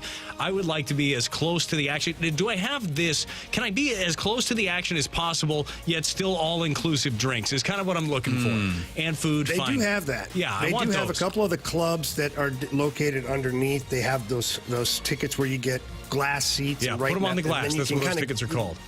You can kind of get up and go down, and there's a couple of the clubs. I should know the names of them, but, I don't attend those clubs, Brad. Smart, Jamie. Smart. I definitely think if you're bringing someone who hasn't seen a game and you want them to really experience hockey for the first time, definitely getting closer to experience that speed. And as they get more comfortable and more into the game of hockey, then get some of those seats that are more up top so you can see the development of plays and just watch everything happen. I think that would be my personal recommendation. What do you think, Jamie? Yeah, no, I agree. I think that anybody look the hook for hockey fans or new hockey fans is seeing just how fast the game is in person and seeing the body checking and seeing some of the chaos that ensues. For me, that's the hook. So if that's the case, get them down close to the action, let them really appreciate it, and then as they get more educated, you can get a little higher up and get a little more visual of the entire ice at one time. But yeah, I agree with you, Marshy. By the way, we got a text from the 636. BT went with, in quote, a Libertor, a Thompson, a Graceffo a couple segments ago. Did I? Hey, the Run text the line tape. is gospel, right? I believe it to be true. And by the way, Jamie, in answering my question, you said, yeah, no, and the text line is calling you out for it.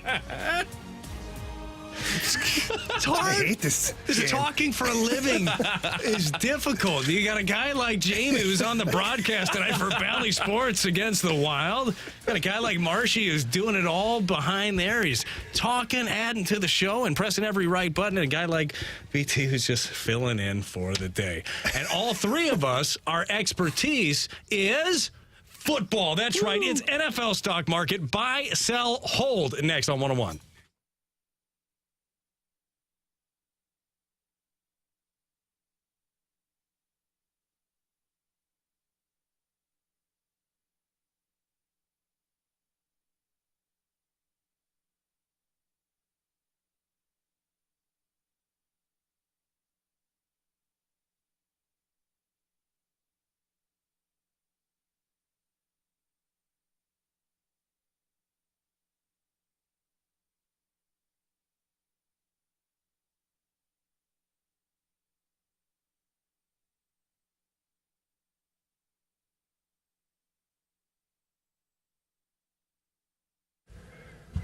Do you have a vision right now for a kitchen or a bathroom upgrade, but maybe you don't know where to go? Let me help you. Head over to E&B Granite. They are the best in the business. They've been helping out the St. Louis area with exceptional customer service and products for over 20 years now, and I happen to be one of those customers, and I couldn't be happier with everything that went on with E&B Granite. First of all, I went down to their showroom at 6135 Manchester Avenue. It was great. You walk in, and they have all the displays available. The salesperson comes over and talks to you and asks you, what you're trying to do. And for me, it was a kitchen. I wanted to upgrade my kitchen, didn't know what kind of countertops. So she said, no big deal. We've got granite, we've got quartz, we've got marble, we've got soapstone, and I can show you these in the back because we have the slabs right back there, and you can take a look at all the patterns and see which one you like, and whatever questions you have, I'll answer it. And that's what happened. End up picking up a quartz countertop and some other items for the kitchen. It was absolutely fantastic. The technicians were great. They did an amazing job. And then the sales representative followed up with, the aftercare of everything that I purchased. I couldn't be happier with my experience with E&B Granite, and you should get over there and check them out and give them a call. Tell them Jamie Rivers sent you in. That number is 314-645-9300. That's 314-645-9300, or visit them at enbgranite.com.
101 ESPN Sports Center.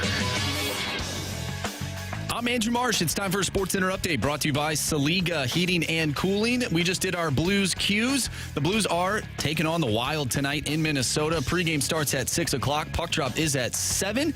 And you can catch all the action right here on 101 ESPN. Joe Vitale will join the show at 5:30. So stay tuned for that interview. Katie Woo will join us at 4 o'clock as we'll say goodbye to Jamie here shortly as he gets ready for the game tonight. Katie Woo coming on at 4 o'clock, we'll talk Sonny Gray and some Cardinals baseball as well. Monday Night Football last night, the Vikings lost to the Bears, and we're going to get into the NFL next with our NFL stock market buy, sell, or hold. That's coming your way right now in the Fast Lane. I'm Andrew Marsh, and the Sports Center update is brought to you by Saliga Heating and Cooling, an independent American Standard heating and air conditioning dealer.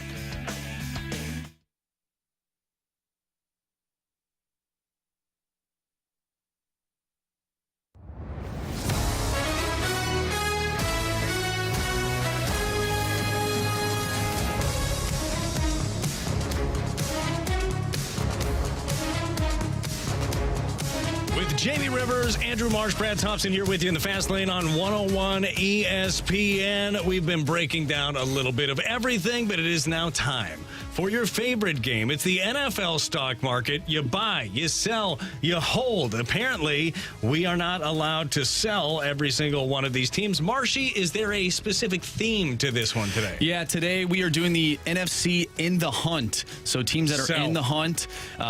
All these teams not looking great. I did include the Vikings in there. They are currently sitting in that final playoff spot in the NFC. They do not deserve to be there. Take them off the list. That is why I put them in the hunt, because I don't believe they are a playoff team after what I saw last night. So we'll start with them. Okay. What happened last night? Oh, Jamie, you're in the damn city. You should know. There were paper bags on people's heads all over the place today. You were there last night, right? Yeah. Chances are you might have found yourself in an establishment that had alcohol and television, right? Correct. What was the fan base like in Minnesota?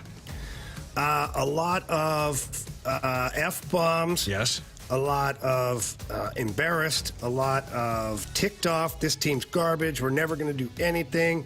A lot of those things being said.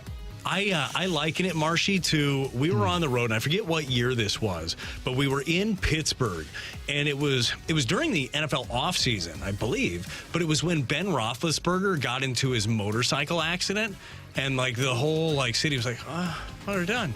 This football and life is done. I feel like that's what Minnesota fans feel like at this point. And remember, I said motorcycle incident. No other incident am I talking about in regards to Big Ben at the time. But, Marsha, you're a Vikings fan. Yeah, no, last night was tough. I actually got a headache watching the game. I just told you that. I legit felt terrible, physically, because of what I was watching. I'm really hoping, and now I'm just a Minnesota Viking fan. I'm not a Minnesota Twin fan. I'm not a Minnesota Timberwolf fan, and I'm definitely not a Minnesota Wild fan. I'm really hoping that misery creeps into tonight.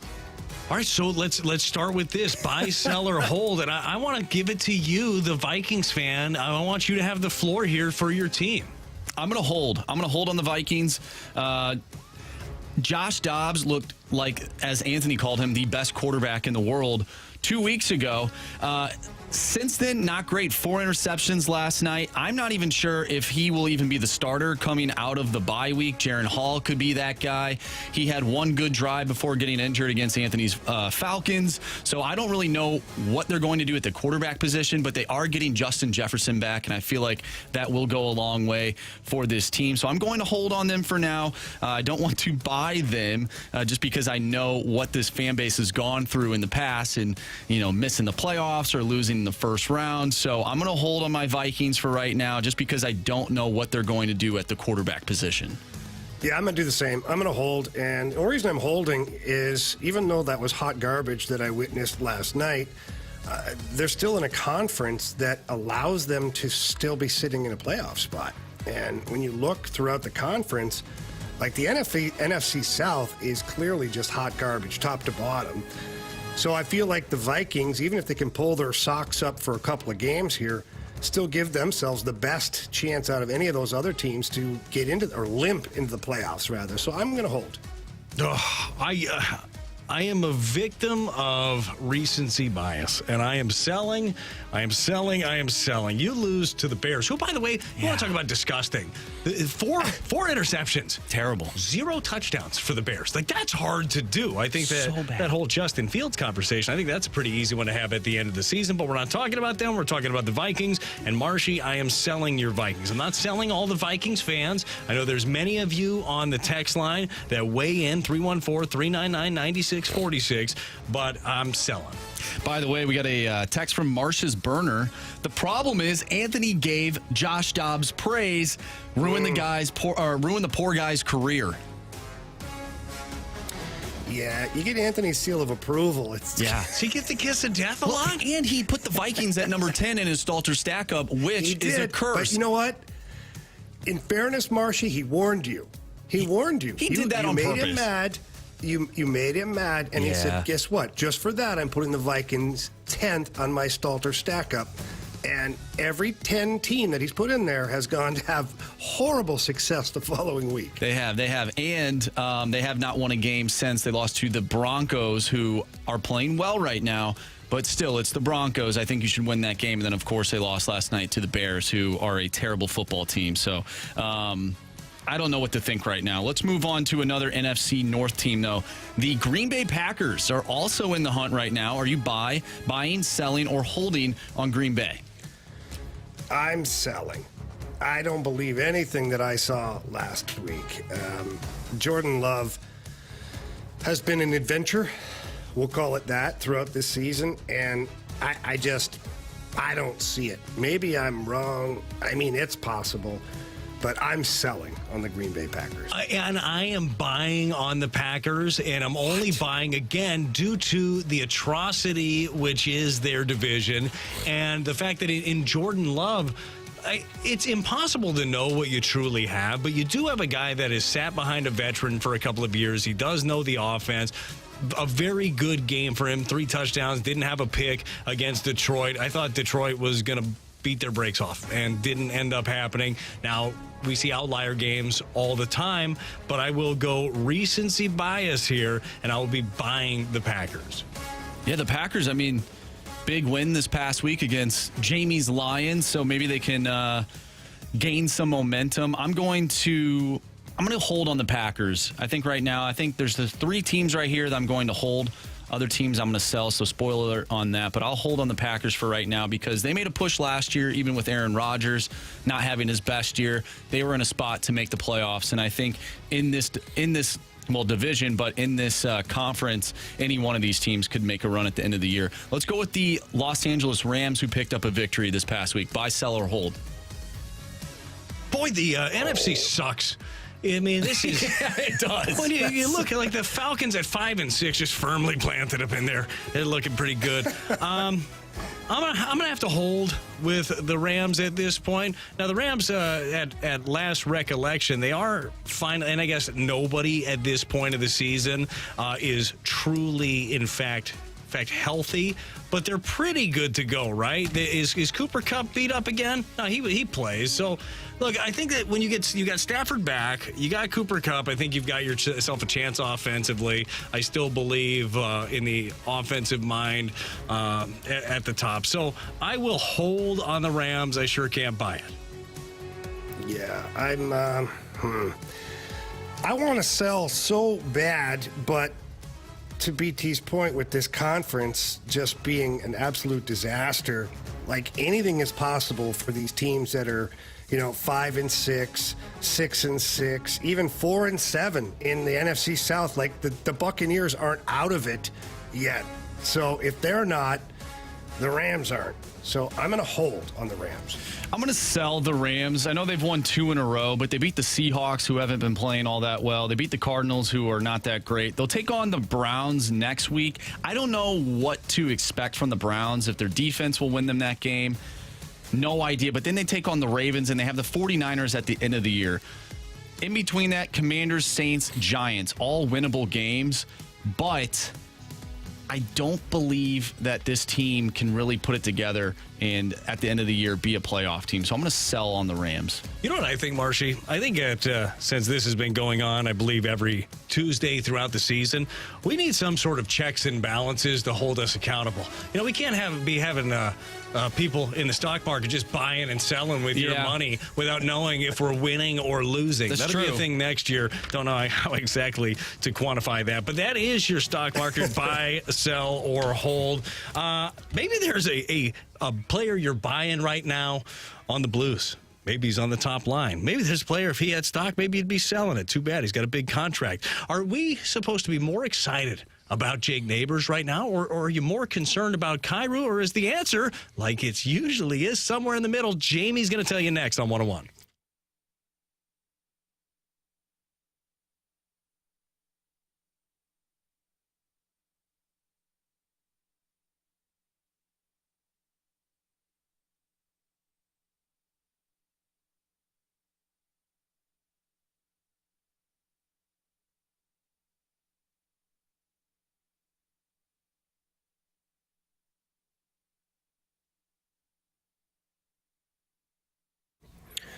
Johnny Londoff Chevrolet, your one-stop shop when it comes to purchasing a brand new vehicle or a pre-owned vehicle.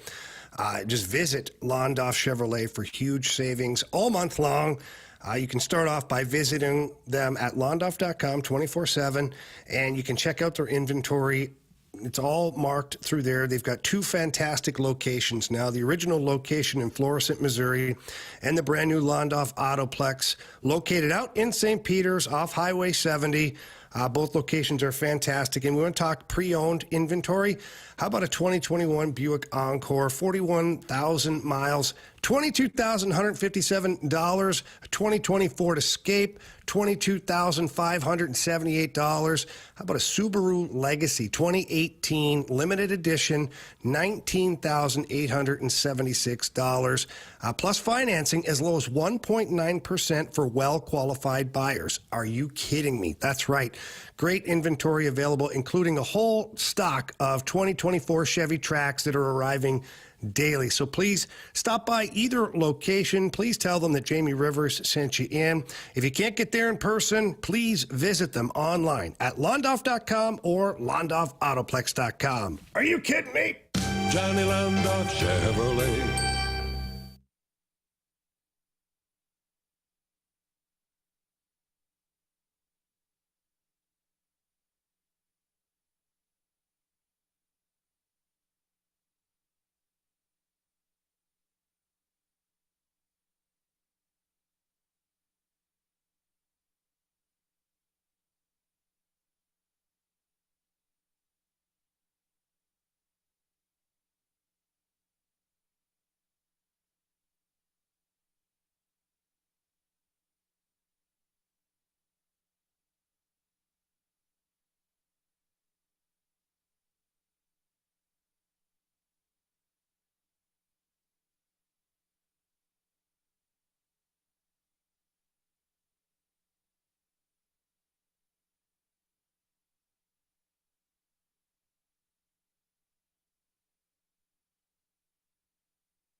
Jamie Rivers, Andrew Marsh, Brad Thompson. It's a Fast Lane on 101 ESPN. We got Jamie for about the next 10 minutes before he heads off and calls the game tonight on Bally Sports. It is the Blues against the Minnesota Wild, who have been struggling mightily, but none of that matters, Jamie, because as we talked about, it's about the Blues playing their game. We were talking about this leading into this segment, and there are some things, we've seen some very good things out of this Blues team. We've seen some things that you expected during a retool or a rebuild. Do you want to start with the absolutely, hey, this is a good thing, Jamie, or the head scratcher, I'm not sure if this is good or bad, but I know it's expensive? Well, Brad, based upon you leading the witness, you have no idea where I'm going with this. I'm just laying it out there. I think we start with what we'll call the less positive. That way we can crescendo with positive after. Okay, look, I like to finish strong.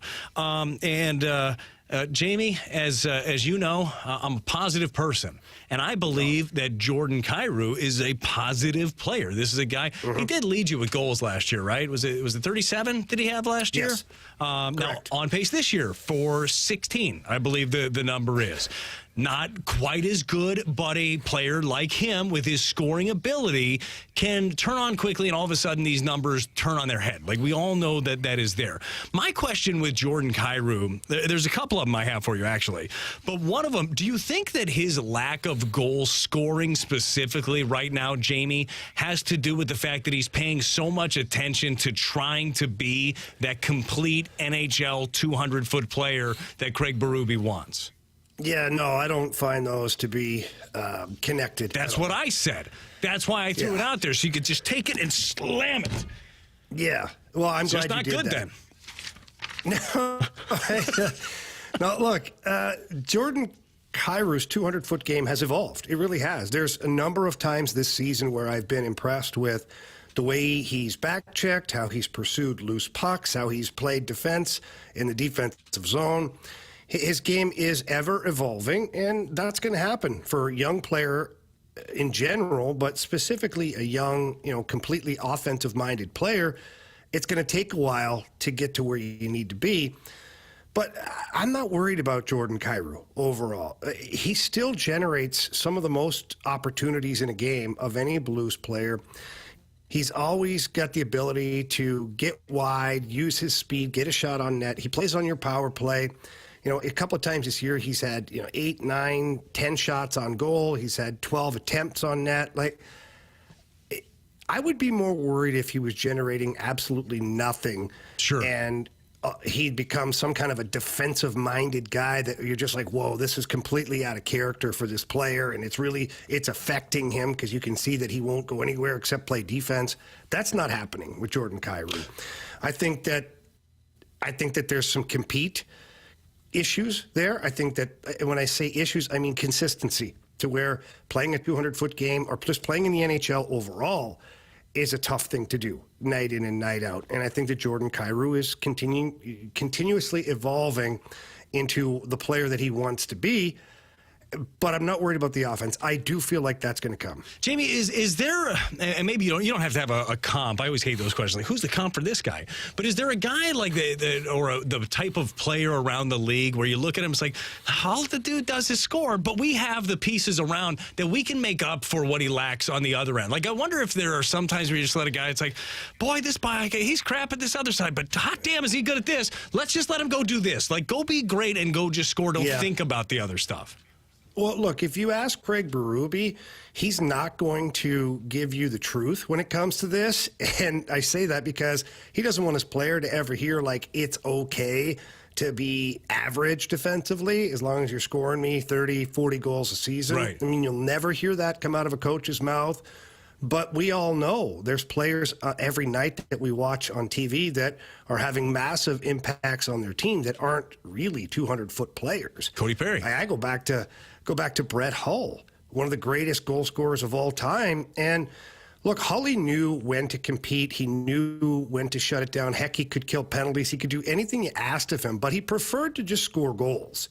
And you let him do it. And you surround him with the pieces that can maybe pick up the slack for a guy like that. Now, I wish Jordan Kyrou was scoring goals at a rate like Brett Hull did, because that would certainly make the overlooking the defense a lot easier. Wouldn't talk about it, Jamie. No, I know. Don't go there. But that being said, if you can get more consistency of a 200-foot game from Jordan Kyrou, that's fine. Anybody who knows the way that the game works, they know it's not going to be perfect. They know that Jordan Kyrou will not just overnight turn into Ryan O'Reilly defensively. It's just not going to happen. It may never happen. But you still have to have a certain amount of defensive awareness out there to be successful. I think that one of the biggest things for me, and again, not knowing hockey like you do at all, but from the outside looking in, I want somebody to know that there's an aspect of their game that needs some help and cares and works on it. Never expect them to be great, but there's a part of your game that maybe is lacking. One side is great. My baseball comp right now, potentially for the Cardinals, would be Contreras behind the plate. He's fine. Could he be better? Yeah, he could be better behind the plate, but does he have a hell of a weapon with a bat in his hand, and is he a net benefit for your ball club? Of course he is. So there's always little pieces of your game that you continue to work on and hopefully just become a more well-rounded player. Now, a guy that's looking like a well-rounded player early on is Jake Neighbours, who finds himself on the top line. Jamie, when you had him coming into the season, like fourth line coming in, what did you believe he was going to be, and what has maybe shifted your thought or at least surprised you to this point 20 games in? Yeah, I think that I knew that he was going to be a competitive guy night in and night out. I mean, he's physical. He's not afraid to get to the corners. He's not afraid to get to the front of the net. And so I knew that you could count on Jake Neighbours showing up every night and competing. The one part of his game that's evolved quite a bit for me early on is just his ability to flat out finish and put the puck in the net. Like, he's had a couple of goals this year where you're like, wow. Like, I didn't know he had that in the toolbox. Certainly this soon in his NHL career. Like, in junior hockey is one thing because you can still be kind of a man amongst boys, but that's not the case in the NHL. Like, you're playing against the best guys every night. And right now, specifically last game, if you're playing on the first line, you're usually drawing one of the toughest matchups with the opposition. And Jake Neighbours, he gets in on a breakaway goal. His speed burst was fantastic. Then he made a great move to the backhand and waiting out the goalie and scoring. So for me, the only surprise would be that he's got that ability to finish when he gets the opportunity. Right now, he leads the Blues in shooting percentage, too. Almost 26% is a shooting percentage, which is astronomical. Now, that will taper off at some point, but it just goes to show you that when he gets opportunities, he's able to score the goals. Is it a bad thing for the Blues if he remains on that top line for the entire year? And I know it's hard to believe that he would, just all the moving and shaking that happens during a season, but would that be a bad thing? Depends what rate he's producing at. Sure. And a lot of it's predicated, obviously, Jamie, on Kyrou, right? Yeah, it is. I mean, and look, if Jake Neighbours continues to have this kind of offensive success while playing on that line, you're not touching it. You're just not. And what you're going to do then is you're going to build up a second line that can create opportunity for Jordan Kyrou to bring what he's got to the table, too. And again, I'm just going to double down on the fact that Jordan Kyrou, the offense will come. It will be there because he's just too skilled, too fast, and possesses too many great things about himself offensively that you can't overlook. It's not an accident that he's had 2 seasons in a row where he's been a point-a-game guy.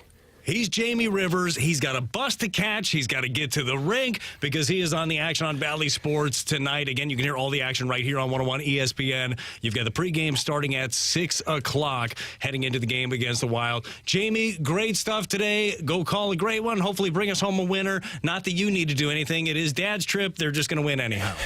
Thanks a lot, buddy. I appreciate you coming in and helping out today. It's good to see you, man. Absolutely. You too, brother. Jamie Rivers, Andrew Marsh. We have got Katie Wu from The Athletic. Katie is going to fill in for the next 2 hours, and she might just be, she might just be the fighter of the gauntlet. I mean, she might take on, who do we have today, Marshy? Today we have Patty. Patty. Could be a Patty Katie showdown. We will see. The gauntlet is next on 101 ESPN.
Jamie Rivers here, joined by my good buddy Stuart from Stuart's American Mortgage Corporation. And Stewie, holiday season, a lot going on. I'm just wondering, if I'm looking to refinance my mortgage, should I be doing that right now? Jamie, the descent has started. Rates are dropping. We knew this was going to happen. Inflation is dropping. This is a great time. Now, my grandfather always told me, son, a bird in the hand is better than two in the bush. If you think rates are going to continue to drop and you don't want to refinance because it's cost affiliated, get the bagel loan. Bagel loan is zero closing costs. If you refinance now and you get a lower rate now in 6 months, if the rates are lower, you can do it again. It doesn't cost you a dime. If you go to other lenders, you got to pay all this money. You got to wait till the right time to refinance. Now is the right time with the bagel loan. You can continue doing it all the way through. Take advantage now. Save the money now. 6 months from now, rates go down to your mortgage. You'll do it again for free. All you're doing is saving the money time after time. That's the way to do it. That's the Thanksgiving of today. That's great news, Stewie. I love hearing it. And if you want any other great news or answers to your questions, all you have to do is give Stewie a call on his personal cell phone number. That number's 314-324-4440. Again, that's 314-324-4440. Call, text, date, night, holidays, doesn't matter. Stewie's got you. He's our guy. He should be your guy. And if you can't remember that number, you can always Google the bagel loan. Stewie, thanks a lot, brother. Have a good one, Jamie. NMLS number 226715.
Warriors, 4 categories, 1 challenger. Can you master the gauntlet? Brought to you by Master, your hometown source for business communications for more than 30 years. Visit masstour.com.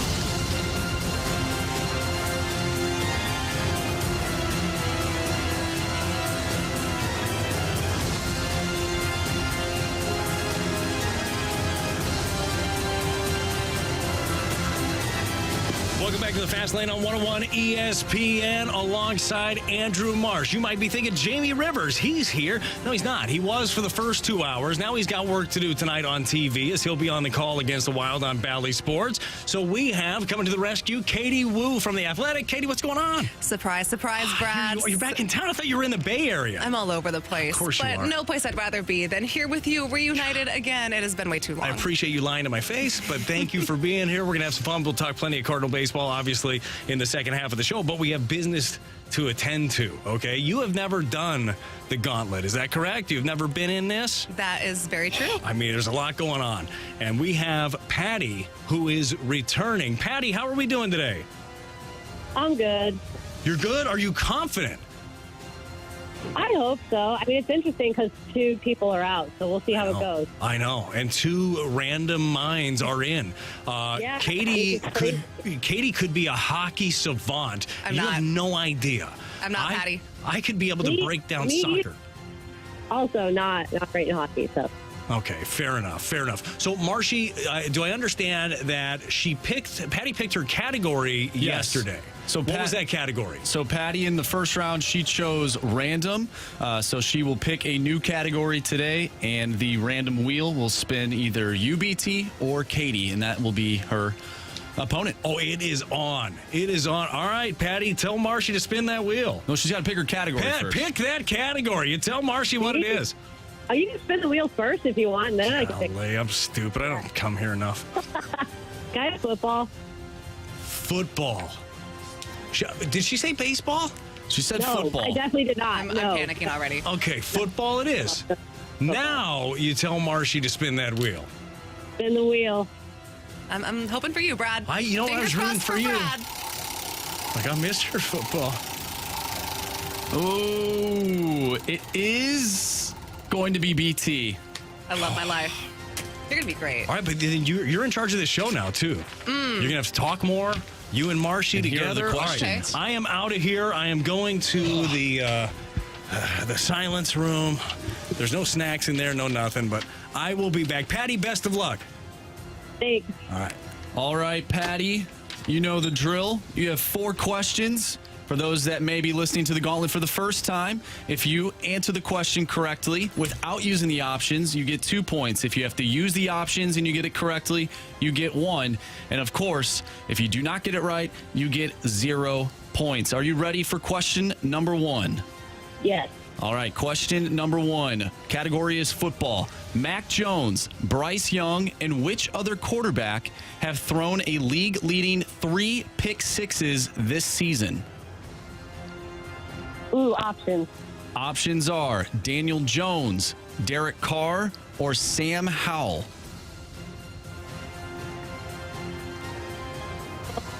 I'm going to go Sam Howell, final answer. All right. I got number 2? Yes. All right, Patty. Which Pac-12 quarterback currently leads college football in passing yards? Ooh, I'm not going to college football. Options. We got Bo Nix, Michael Penix Jr., and Cameron Ward. I'm going to go Cameron Ward, final answer. All right, question number 3. Cody Schrader is second in the NCAA in rushing yards this season, only behind which Oklahoma State running back? Ooh, Oklahoma State. Oh, Oklahoma State. Jalen Hurts came to me. That doesn't. There's options. Options are Ollie Gordon, Taj Brooks, or Omarion Hampton. I'm going to go Taj Brooks. All right, Patty, question number 4. Which division in the NFL currently leads the league with 28 wins as a division? I'm just gonna go for it. NFC East, final answer. All right, let's bring in BT. How you feeling, Patty? Ooh, a little rough. Those were hard questions. They Those were were tough, some Patty. tough questions. They were tough. This could be a barn burner. All right, BT making his way back into the studio. All right. Tough All right, questions coming your way, BT. Yeah, it's not, Yeah, they're pretty tough. But I believe in you. You can do this. Random's my favorite category. Well, I got to tell you, that's number 1 for me. Patty's really good at random, though, so it's a Who good she thing. beat at random yesterday? You? Well, she beat me in random. It wasn't yesterday. It was. I believe it was last week when she did round 1. But she's really good. Okay. Yeah. All right, Patty, best of luck. Let's do this. All right, and of course, pack a lunch, BT. Here we go. Question number 1. Mac Jones, Bryce Young, and which other quarterback have thrown a league-leading 3 pick-sixes this season? Oh, it's a great question. 3 pick-sixes. And it was Bryce Young. Who was the other one? Mac Jones, Bryce Young, and which other quarterback? Are we sticking with the Alabama theme? Are we going Tua? That would be, I think he's done it. 3 pick-sixes. Oh, he's had to have done it. Anthony's guy. Didn't, like Desmond Ritter, didn't he throw like 100 picks already? I'm just going to go Ritter, final answer. Just throwing it out. He did lead the league. This was like weeks ago, but yeah. Go Desmond Ridder. All right, BT, question number 2, quite literally the only question I would have known the answer to. Well, thanks for the pressure. You got it. Which Pac-12 quarterback currently leads college football in passing yards? Pac-12 quarterback passing yards. Is it Caleb Williams? Is that the answer? What's that kid up in Washington? Oh, what's his name? What's his name? What's his name? The kid in Washington. Oh, Caleb, didn't he get hurt? Give me my options, Katie. You got Bo Nix, That's the Michael kid at Penix Oregon. Jr., Cameron Ward. Michael Penix is who I was looking for. Good thing I didn't say Caleb Williams.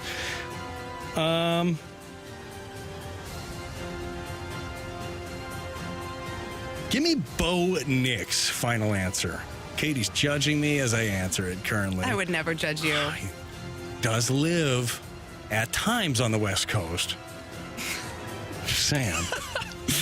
All right, BT. Question number 3. Cody Schrader is second in the NCAA in rushing yards this season, only behind which Oklahoma State running back? Yeah, that would be options. Options are Ollie Gordon, Taj Brooks, or Omarion Hampton. Boy, sure am guessing. Ollie Gordon, Taj Brooks, or Omarion Hampton? Mm-hmm. Yeah. And you probably can confirm these are all NCAA players this year, right?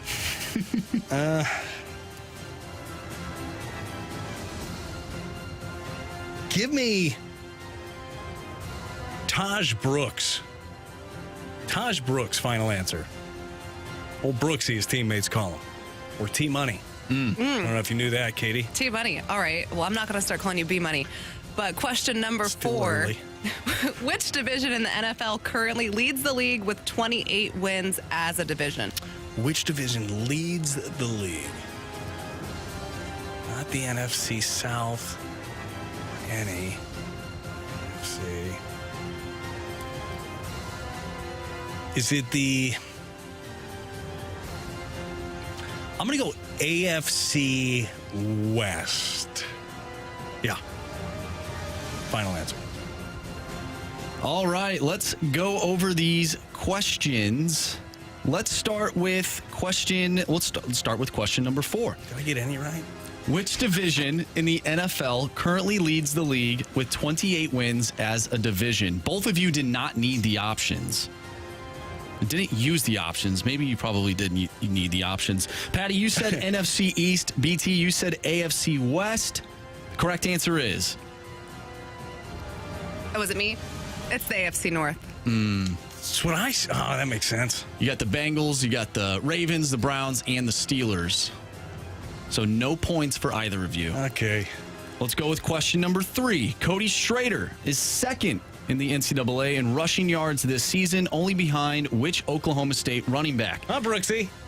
You guys both needed the options, and you both took Taj Brooks. Correct answer is? Ollie Gordon. Ollie. Right, late transfer. Still 0-0. Question number 2.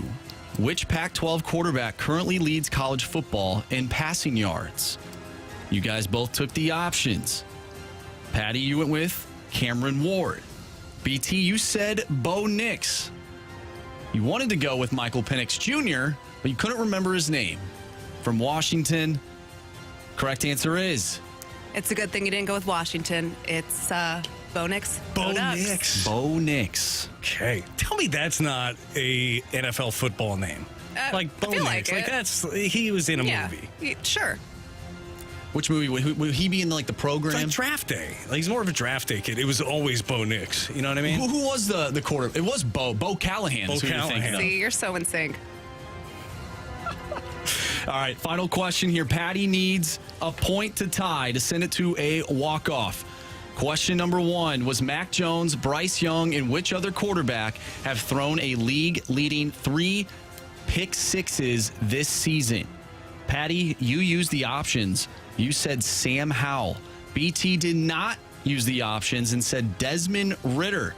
We know from the options that Desmond Ridder was not an option. I should have got the options. Should have got the options. If it is Sam Howell, confidence here.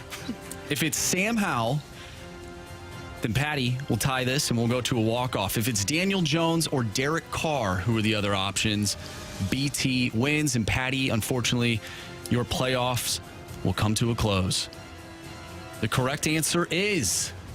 Patty, never a doubt, it was Sam Howell. Walk it off. We have a walk-off. Oh, my. That's what we need is more football questions. 1-1, an absolute barn burner today in football. Good job, Patty. So this is how the tiebreaker will go. I'll ask the question. BT will write down his answer. Once BT has his answer written down, Patty, we will need an answer from you. Closest to the pin wins. Hey, I haven't done this with the cameras in the room, Marshy. Should I show you like around the camera so it can't just pop up on YouTube? I mean, you could, yeah. All right. Let's do that. That's smart. Yeah. All right. No big deal. Here we go. Tiebreaker question. How many passing yards does Bo Nix have this season? How many? I wrote down 7 first, feeling pretty confident. And then you asked the question, how many passing yards does Bo Nix have this season? Going to make the math a little difficult for you guys. All right. BT has his answer. Patty, what is your answer?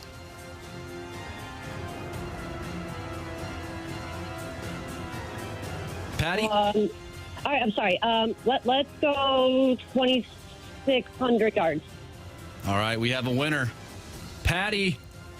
You have chosen poorly. You lose. Not today. Katie, what was the correct answer? The correct answer was not 7, BT. It was 3,906. Wow. And BT undershot down 31-35. So you're the closest. Patty, that was, that was a back and forth. Actually, just got a text to the Air Comfort Service text line saying this is like last night's football game. And that's exactly what it was. But Patty, thank you so much. You are a Gauntlet champ, and I didn't deserve that one, but we appreciate you playing. Patty, you're a rock star to me. Oh, thanks. We'll have fun. We're going to try. We are going to have fun. It is Andrew Marsh, Katie Wu from The Athletic. She is in for the final hour and 45 minutes. And we're going to talk plenty of Cardinal baseball. I want to get Katie's response, initial reaction to the signing of Sonny Gray. I want to continue to get yours, too. Leave us a mic drop on that 101 ESPN app. Did your mind change a little bit, too, after you heard Sonny Gray? Kind of a passionate dude. I think he's going to be a good fit here. So leave us a mic drop on the 101 ESPN app. And as always, the Air Comfort Service text line 314-399-9646.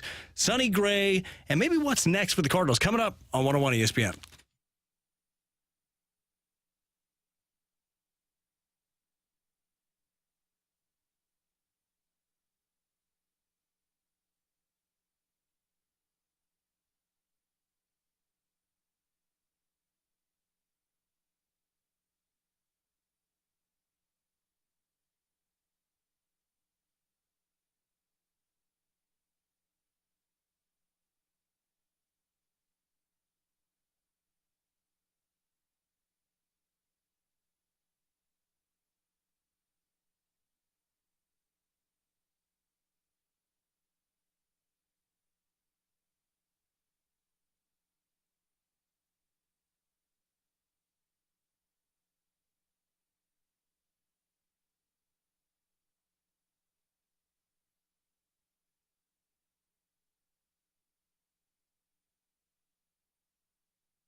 whoa. Brad Thompson and Katie Wu running my favorite afternoon drive time show. Ugh, this is heaven. This is an early Christmas miracle. I'm going to turn on Mariah Carey and celebrate. Hey, Katie, what are you hearing from clubs outside of the Cardinals organization in terms of their reaction to the Cardinals' move so far? Are other teams angry? Were they shooting for any of these guys? Are they kind of looking at the strategy, kind of like we in St. Louis are, of mostly skepticism? What's the rest of the MLB thinking about our moves? And love the show, guys. Even better now that you're on the air. Well, that was Katie and I's new best friend, Robert.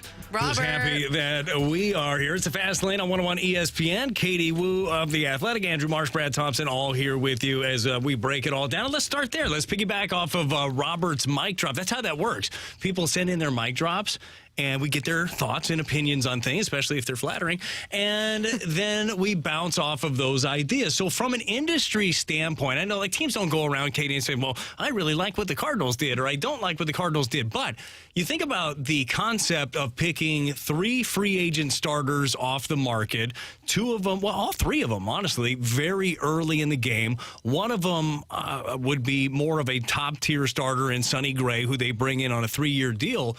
What do you think teams around baseball who are looking for pitching, how do you think they have viewed what the Cardinals have done? Well, I know one team that did not view the Cardinals favorably after they signed Sonny Gray was the Cincinnati Reds. Sure. They were the runner-up, hoping to have a reunion with Sonny. That did not happen. But I think from an industry perspective, it's a little strange that the St. Louis Cardinals are setting and pacing the starting pitching market, because that's essentially what they've done. I don't know about you, Brad, but when hearing John Mozeliak say, we're going to go out and get 3 starters, I didn't think they were all going to be through free agency, and I certainly did not see that happening before December 1st.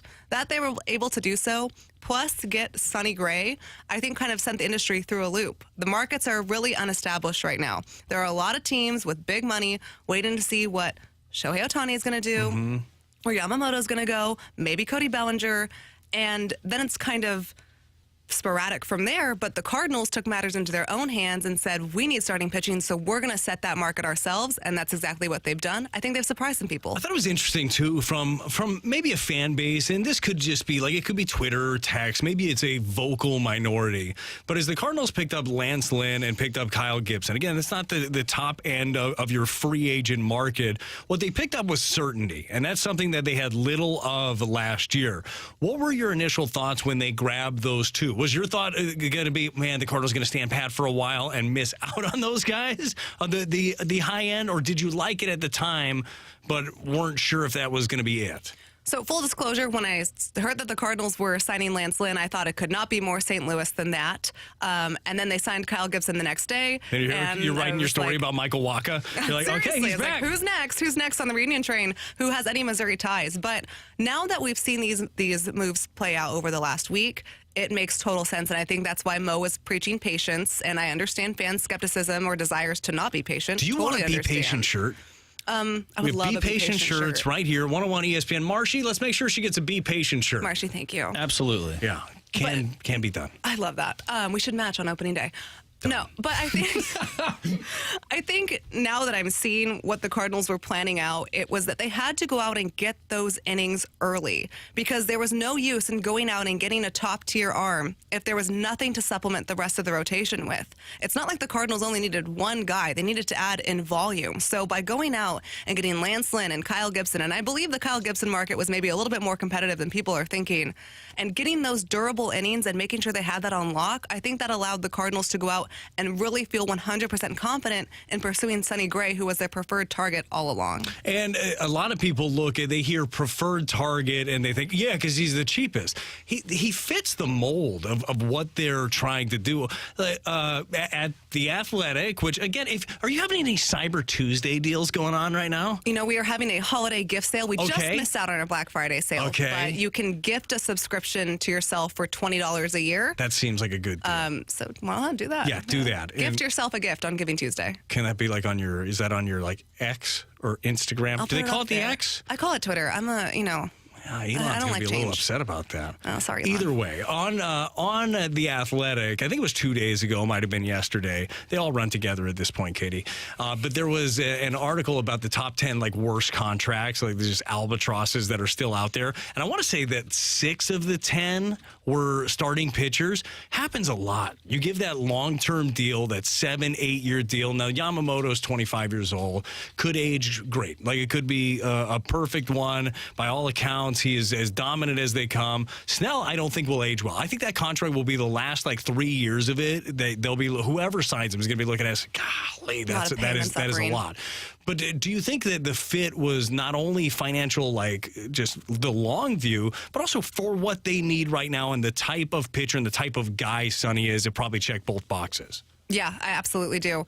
Look, say what you want about the Cardinals, but they don't rebuild, and they're always competitive. And the reason they're able to do that is because they don't find themselves in these long, compacted contracts where you've offered 7-8 years to a pitcher who's turning 29, 30, 31. They don't kind of go for the win now, hope later approach. They try to be consistent every year. And, I think I can speak for both of us, Brad. I didn't think the Cardinals were World Series contenders at the start of 2023. Boy, but I did, and I was preaching it, and you all know that.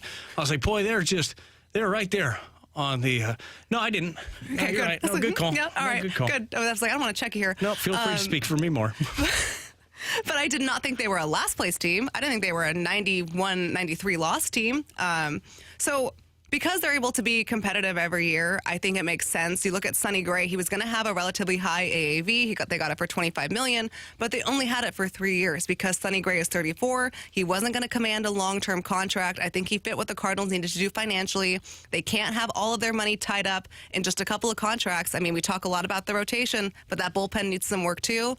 And then I think from a competitor standpoint, talk about crushing a press conference. Yes. Sonny Gray checked all the boxes there. It's easy to see why the Cardinals liked him so much.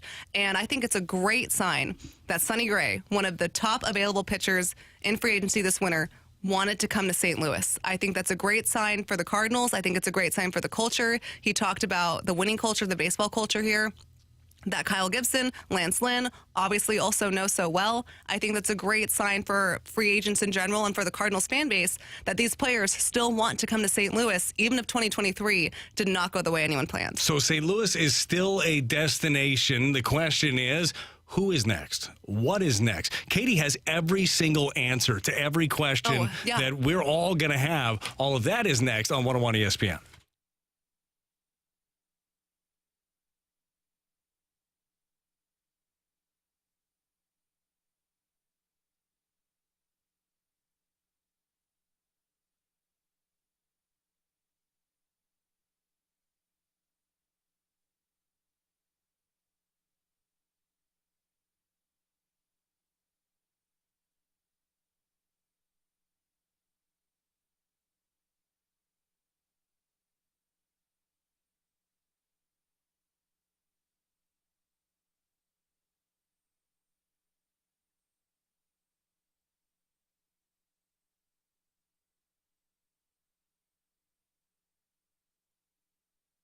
Don't mess it up again, guys. Make holiday magic this year with something beautiful, something timeless, something from Diamonds Direct. Lots of amazing gift ideas. Yes, even for you who has no idea. Luckily, the staff over there does. How about a stunning eternity band? She'd love that. A pair of classic diamond stud earrings. Katie was just talking about going down there and getting some of those bad boys a little bit earlier. Something new, something eye-catching from a world-class designer. They have all of these things over at Diamonds Direct. Or maybe, just maybe, you are thinking about popping the question. Well, if you're looking for an engagement ring, look no further than Diamonds Direct. When you shop over at Diamonds Direct, it's like shopping 30 different stores all at once. They have everything she could want and more. It is your best destination for holiday jewelry. You cannot go wrong over at Diamonds Direct. So check them out. Go online. Go to diamondsdirect.com, but you need to get into the showroom. It truly is different. They are so helpful. Guys, I know that sometimes you feel overwhelmed. You're nervous going in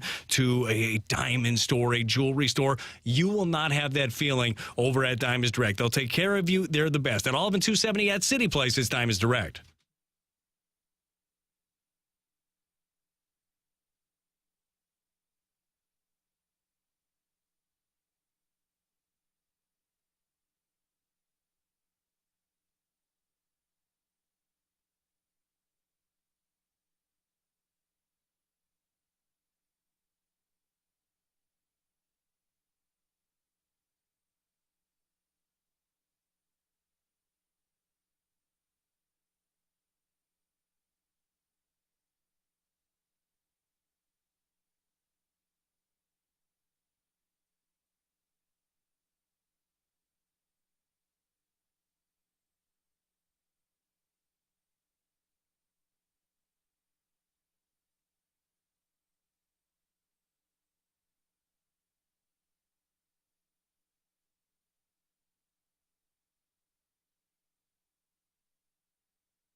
101 ESPN Sports Center.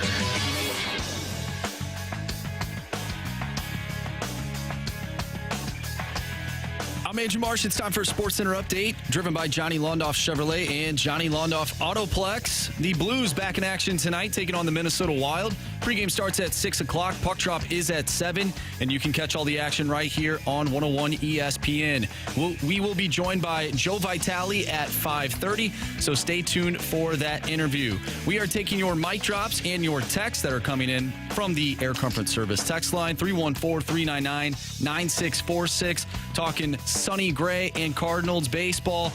Continue to send us your mic drops, and we'll discuss them throughout the remainder of the show. I'm Andrew Marsh, and the Sports Center update is driven by Johnny Londoff. Find new roads and shop 24/7 at londoff.com and londoffautoplex.com. Are you kidding me?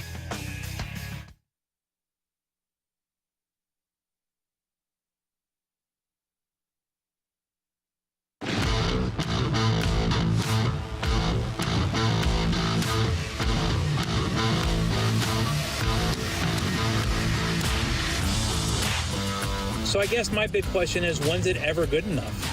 When are we ever going to be excited that they're doing something? When are we ever going to be excited about that they're working towards getting better? Nobody liked last year. We all hated last year. So they're doing something.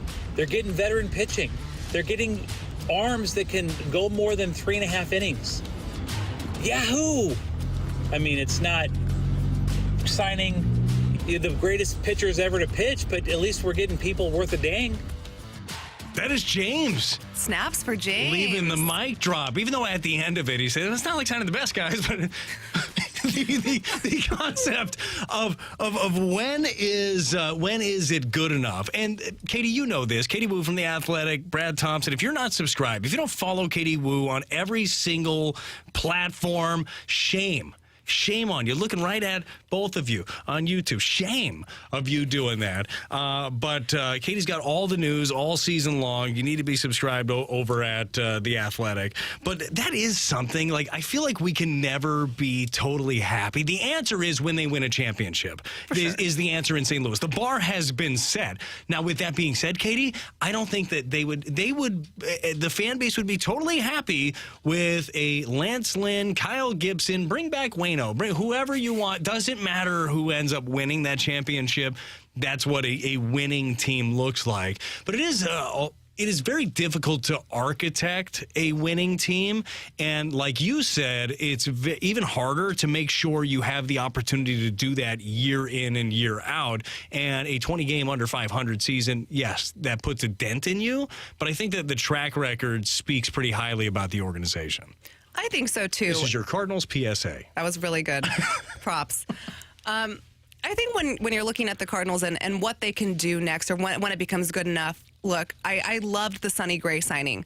I was a little surprised to see as much backlash as I did. I mean, he is, again, one of the top arms available in free agency. He wanted to come here. He was a stud for Minnesota last year. Maybe the news didn't hit as well in the morning. You know what? Certainly didn't hit me well in the morning. On this station, so, in Atlanta. I get it. Maybe we were just a little sleepy and cranky after the holiday weekend. But I think when you couple that with Lance Lynn and Kyle Gibson, it seemed like the Cardinals were done.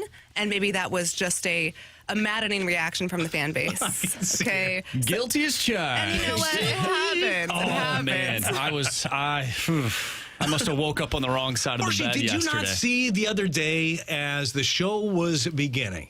Well, after we got the news of Kyle, you didn't see, you participated. Yeah. We got the news that Kyle Gibson was now, by the way, you'd be a perfect one to ask about this, Katie. Are you calling Kyle Gibby at all yet in any of your writing? A little tougher to do in St. Louis. His nickname's been Gibby everywhere he goes, with just a play off the last name. Tougher to pull off here. What do you think? I think it's pretty tough to pull off. I also, because I haven't actually shook Kyle Gibson's hand yet, I feel like I have to call him Kyle Gibson. Okay, no, that's fair. That is fair. Okay. We'll ask Kyle about this, and maybe he would just be the first one to say, "Please just call me Kyle." That'd be really good instead of that moment. But when Kyle signed on the heels of Lance Lynn signing, all of us in this room, me, you, and it's just a happenstance. Like, we were ready for it anyhow. All had our Be Patient shirts on. We did. And look at that. You're patient for what, 4 more days, 3 more days, a weekend, and then you get Sonny Gray? Good things come to those who wait. I just made that up. Good. Write that down. Never heard that before. Good things come to those who wait. Katie, feel free to use that in any athletic piece you do. New headline coming up. I think it will work very Sure. well.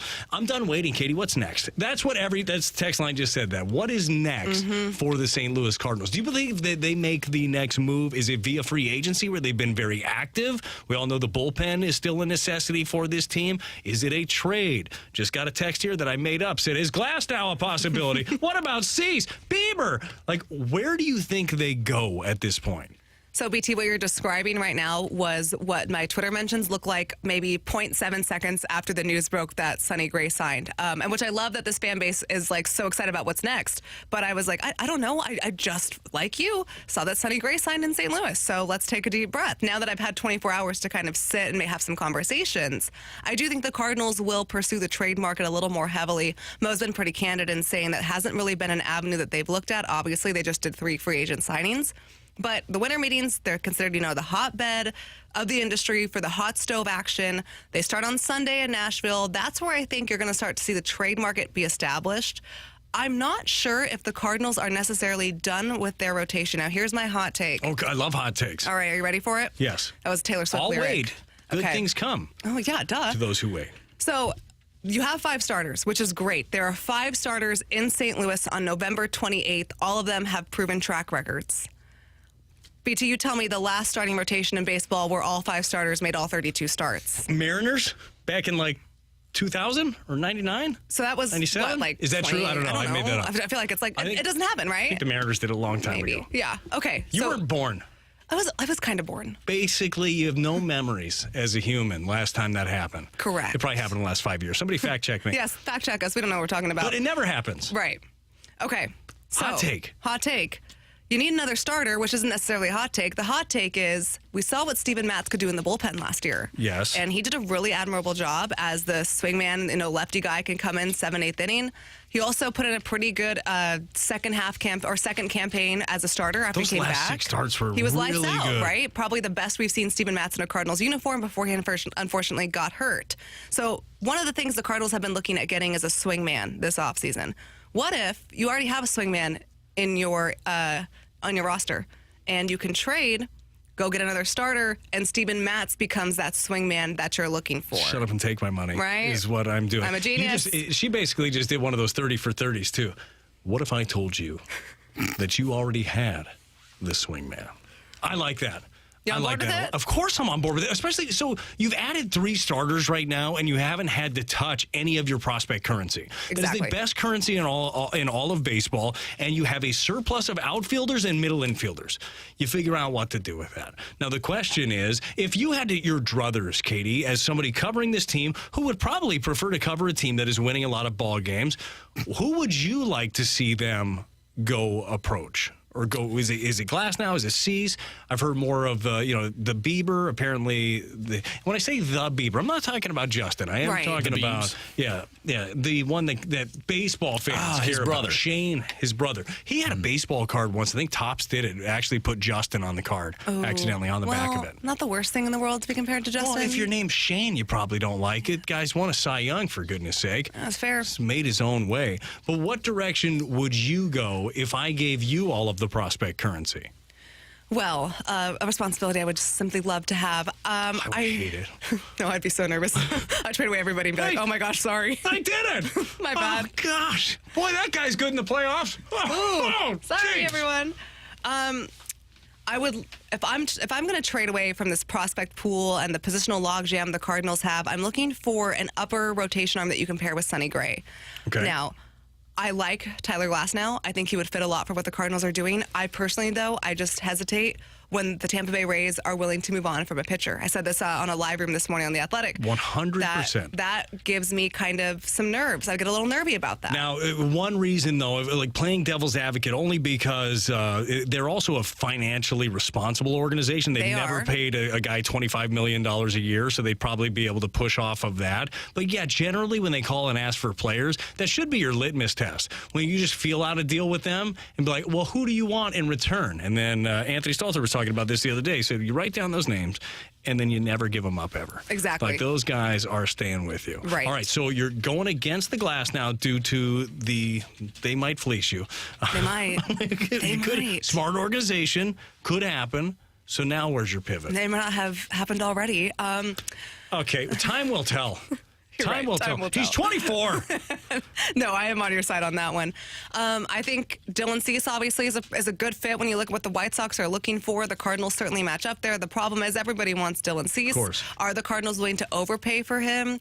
I'm not necessarily sure that they are, just because they believe so strongly in that positional core that they have. One thing that I thought the Cardinals would pursue before they signed Lance Lynn and Kyle Gibson was a potential trade with Alek Manoah. They have a very recent trade history with the Blue Jays. You know, Manoah had a down year, but maybe a change of scenery could help. He's under a lot of team control, and the Blue Jays need outfielders. And the Cardinals have two outfielders available in Tyler O'Neill and Dylan Carlson. O'Neill is only going to get you 1 year, but Dylan Carlson has ample years remaining. He's not even ARB eligible yet.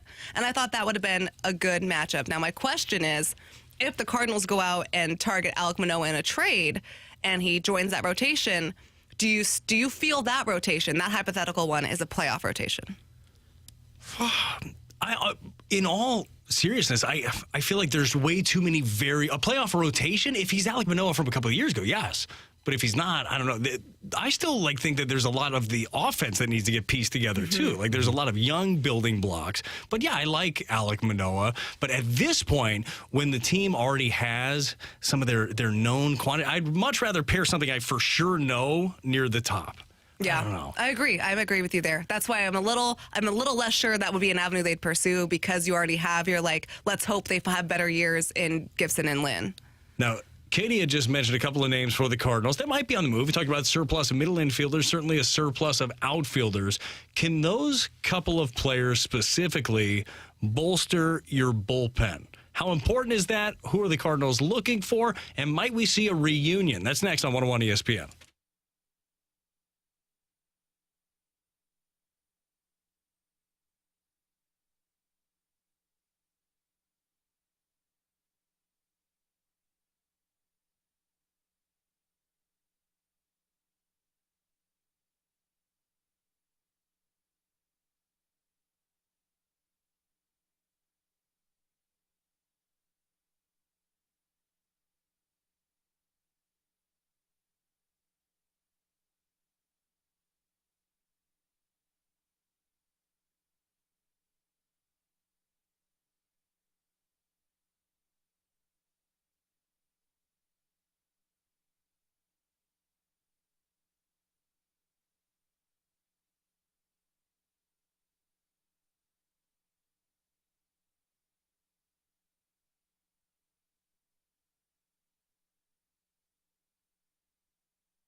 Andrew Marsh and Katie Wu. I'm Brad Thompson. It's the Fast Lane on 101 ESPN. We continue our conversation, Katie, we were having a minute ago. We were talking about, are the Cardinals done adding to the rotation? You threw out your hot take, which, look, you're in the know, Katie. You say something, people are listening. Okay? You say, hey, who knows? Maybe Matz could be that swing guy. You make a trade. You bring in another starter. Plenty of names out there. Can't wait to hear some of the scuttlebutt, the rumors. I might even make one up. We'll do real or fake rumors edition, Marshy. There's one going on right now. What do you got? Well, not about the Cardinals. Throw it out there, whatever we've it already is. talked about it. Just do it anyhow. No, it has to do with hockey. Oh, we're not big into hockey. No, we're not. Is this about Perry and Bedard's mom? I didn't hear about this one. Katie knows about it. Heard that one's fake. Heard about it. Heard that one is fake. That rumor is fake. Now, you might be driving around right now saying, I heard about that rumor, but Cody Perry, he got, is Corey or Cody? Corey. I think you've been calling him Cody, but we can call him Cody. Could you correct me once? Like on a hockey name? Nah. Corey Perry, who's only been in the league 15 years and been somewhere else for at least one night. No. He's been released from his contract, but through real sourcing, the rumor on the internet, not real. Not real. Not real. Just throwing it out there. So hopefully what rumors do we have about the Cardinals, though? Oh, well, that's where Katie comes in. Yes. 'Cause all of her rumors are legit. Now, we're talking about adding starters, Katie. Way to bring it back, Marshy. Nice call. We talked about the starter rumors. But you mentioned a couple of names in Tyler O'Neill, there's been trade speculation around O'Neill for quite some time. Dylan Carlson, we've seen his name pop up quite some time. Could you see the Cardinals utilizing those couple of guys, Katie, to bolster a bullpen? We spent the whole offseason talking about the starting rotation. Feel like the bullpen needs a little help, too. The bullpen does need some help. I think a lot of help, actually. I mean, outside of Ryan Helsley and a personal favorite for mine and bounce-back seasons for 2024, Giovanni Gallegos, they don't really have anyone in that bullpen that you feel like you can truly rely on. JoJo? Is JoJo in your trust tree? Not yet, but has the potential. JoJo's in my trust tree. Maybe it's just because he rides a scooter to the ballpark. That's pretty sick. That's baller. I think you can certainly use Tyler O'Neill and Dylan Carlson to get something in the bullpen. I'm just not sure if that's going to be enough. When you look at Tyler, his trade value is pretty much the lowest it's ever been in his career. Yeah. Dylan has a little bit more because he has team control, but he's coming off a down year as well. So to me, you're going to have to throw in someone like an Alec Burleson, perhaps. Someone with a lot of high upside. A lot of high upside. Burleson has a lot of high upside. You can't have him. I like Burley. I know you like Burley. The Cardinals love Burley. My favorite. But that is something to get value. You have to trade value away. All right, playing devil's advocate here because bullpens are like back and forth. You never know. What trade value did Luke Voigt have when they traded him to the Yankees and it brought back Giovanni Gallegos and it brought back Kason Shreve as well? Like the value wasn't that high at the time. They saw something they liked in both those guys. Gio panned out. And actually, Luke tore it up for a little bit. He did. That was a good trade. But at the time, like, nobody was like, don't do that. Like, nobody cared that Luke, with all due respect, that he got traded away. That's fair. So maybe, maybe, I'm just trying to not give up as many pieces. I'm pretty frugal when it comes to spending people. Yeah, I mean, that makes sense. And I think the Cardinals would share that sentiment with you, BT. But I think there's potential there for a trade. And I think we're going to see some of those things come together at the winter meetings. The reliever market, as you know, is one of the last markets to really get going, whether it's free agency or trades. So we will see. But relief pitching is a hot commodity as well. And it's everywhere you look where the Cardinals need help. 20 other teams need help there as well. For sure. Well, just especially, too, talking about bullpens, how baseball is played nowadays. Bullpens are very important. Your starter gives you 6 on your good day. You still have 3 innings to fill every single night. Like, that's just kind of the nature of the beast. You really need to end up shoring that thing up. I had mentioned this idea earlier of a homecoming or reuniting. Could you see the Cardinals reuniting with any of the free agent free agent relievers that they traded away at the deadline?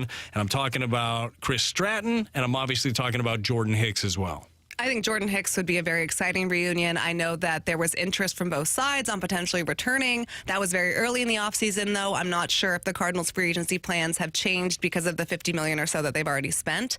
But I think Jordan Hicks with Ryan Helsley back in the bullpen, I mean, we've seen it before in St. Louis, looked pretty dang good. And I think someone like Chris Stratton, that would also be interesting. It wouldn't be as splashy as a name as Jordan. I think Jordan is one of the I would say he's just outside that top tier of relievers. He's like right on the cusp of free agent relievers this offseason. I think Jordan Hicks would be the splashier signing. I think Chris Stratton would be the safe signing. For sure. And when you look at it, there's probably room for a couple of arms, right? Maybe one via trade, maybe a free agent. Also, you look at some of the guys that are coming up in the pipeline we didn't talk much about since they got pushed out of the rotation competition, at least now. Thompson is a guy that I think he's proven that he can pitch out in the bullpen. Stuff plays up. I don't know what Matthew Liberatore, I think that he's probably more of an insurance policy. He's there. You would like to keep him starting. I think that Gordon Graceffo's name is going to be brought up a lot in spring training as potentially a member of this bullpen, a guy that can fit in. But you do need a little bit more certainty. There's a reason why the team that ultimately went after, and that's why I love that you brought up Chris Stratton, there's a reason that the team that went on to win the World Series wanted to acquire a guy like Stratton, because this is something we talked a little bit earlier in the show as Jamie Rivers was on. There is a lot of I've pitched 2 days. My agents advised me not to do this. I don't know. And I understand making your money. You get one career.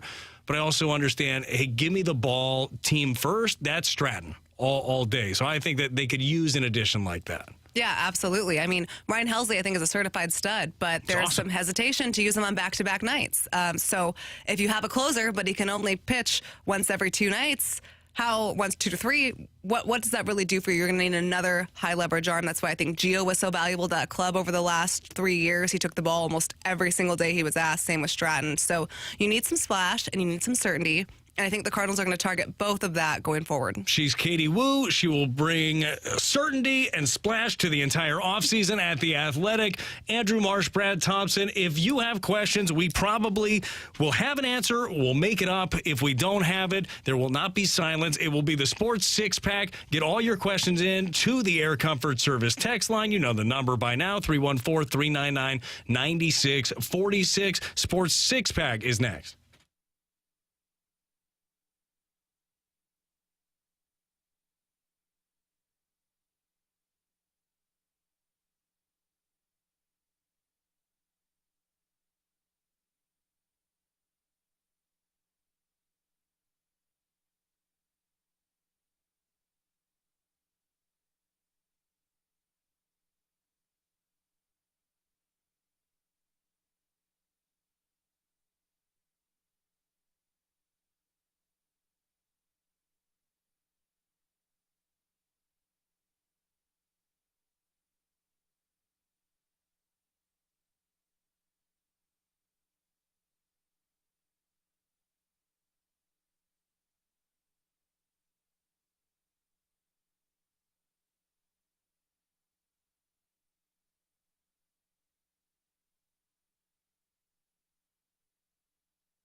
It's time for the Fast Lane to answer your sports questions. I want to ask you a bunch of questions, and I want to have them answered immediately. Asking me all these weird questions. Answer the question. Answer the question. Answer me! The Sports Six-Pack is now.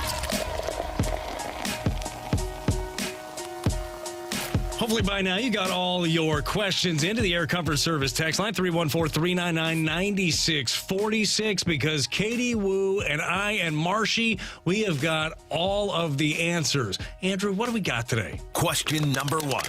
From the 314, what non-Cardinals MLB team do you see, quote-unquote, winning the offseason when it's all said and done? Oh, okay, at the end of all this. Katie, rumors all over the place. Like, a lot of people are going to say whoever lands Ohtani ends up being the winner of this. Now, I wonder, what do you think the AAV for Shohei is going to be? If you just pick a number off the top of your head. I don't even care the term. Is it a real number? I think. Yeah, you pick your real number. You could get like a fake number, right? Like a number that doesn't exist. I don't know, 40? Is that real? fair? Yeah, it's very real. Isn't Trout's making 40 plus, isn't he? Yeah. So it's super real. I think higher than. Yeah. I don't know. Scherzer's making that much. And yeah, that is a tough one. All right, so who's a team that we believe are... I'll go off the map a little bit. Okay. Of who... Because I have the most basic answer alive. Okay, good. You can say the Dodgers in a second. I am going to go close to home for you. I'm going the Giants. I think the Giants come out, spend big money, and decide they want to be on the map. I think they land either Ohtani or Yamamoto, and then they keep adding. It's been a minute since San Francisco had a superstar. Yeah. And, growing up in the Bay Area, they always had a superstar. I'm going to go all the way across the country. And I did. I'm going to go with the New York Yankees. Really? You want to talk about a franchise that's embarrassed with how their season went? Never even thought of them. Look no further than New York. And they have the resources. They have the flexibility. I think the Yankees are going to be all in on pretty much everyone. I'm sure that's not really a popular answer to a lot of fans. Who wants to see the Yankees succeed, right? But... That's where I'm at. Katie, do you think at this point there is anything, do you think there's such thing as outbidding another team? I feel like everybody is always, their end offer is always like right around the same place. It's about picking a destination now for free agents. I think so. I also think, money talks, but if you have that a bunch of teams. last year, give an extra year somewhere. Right, that extra year of security, if you're willing to throw in that extra year of gamble, if you're willing to, even if it's an extra $3-4 million, I think that would play somewhat into consideration, but also I think the city means a ton to a lot of people. Question number 2. From the 314, guys, have you got any cool college football game stories? Any cool? Oh, I guarantee you have got a bunch of college football game stories. Tell everybody where you went to college. I went to Arizona State. So from what you can remember from any football game, what is an Arizona State football game like for those that have not attended one? Well, if my parents are listening, I'm so sorry. I'm trying to think of a story that I can tell that wouldn't get me fired. Okay, yep. No, I'm just kidding. They're really intense. There's a lot of tailgating. There's not a lot of actual football watching. When I was a freshman in college, ASU was the number 6 team in the country. I had a field day. Then they lost to an unranked Oregon State team, and they have never recovered. But my favorite college football experience was that freshman year of mine. I camped out for tickets to go to the Notre Dame game. Super cool experience. And then, when the game starts, they shoot those t-shirt cannons off. Okay, well, I was texting, and one of those t-shirts hit me right in the face, and my phone flew 4 or 5 rows behind me. And the entire student section, which may or may not have been sober, united to make sure I got my phone back. And that is sportsmanship. That is teamwork. People helping people? I didn't get the shirt, but I got the phone. Oh, man. Got to watch out with those cannons, too. Wasn't it Slugger from the Royals? Took somebody's eye out with that No, they're hot coming in dog hot. gun. I never even saw it coming. Right? Unless you're in Iowa, though. Their mascot couldn't get that T-shirt out of the cannon. That thing has some problems. It happens to everybody. Have you guys been to a bowl game? College football bowl game? I have not. I haven't either. I would like to go fun, to one. though. How would we follow Mizzou, Marshy? We go somewhere. We're going to have to get that sponsored. Then all of a sudden, Brad's going to be like, oh, yeah, I'm on the show all the time. I want in. I want in. Question number 3. From the 618, who do you view as a more expendable guy in a trade? Tommy Edman or Brendan Donovan? Katie, you had a really quick answer to this when we talked about this during the break. Go ahead, tell everybody. Yeah, my answer was, I don't know. Yeah, that's what we were just hemming and hawing. Right. Man, you can make an argument for both. My concern, though, and don't get me wrong, I'm a Brendan Donovan supporter. I think he does amazing things for this ball club. I think he has a great future in the major leagues.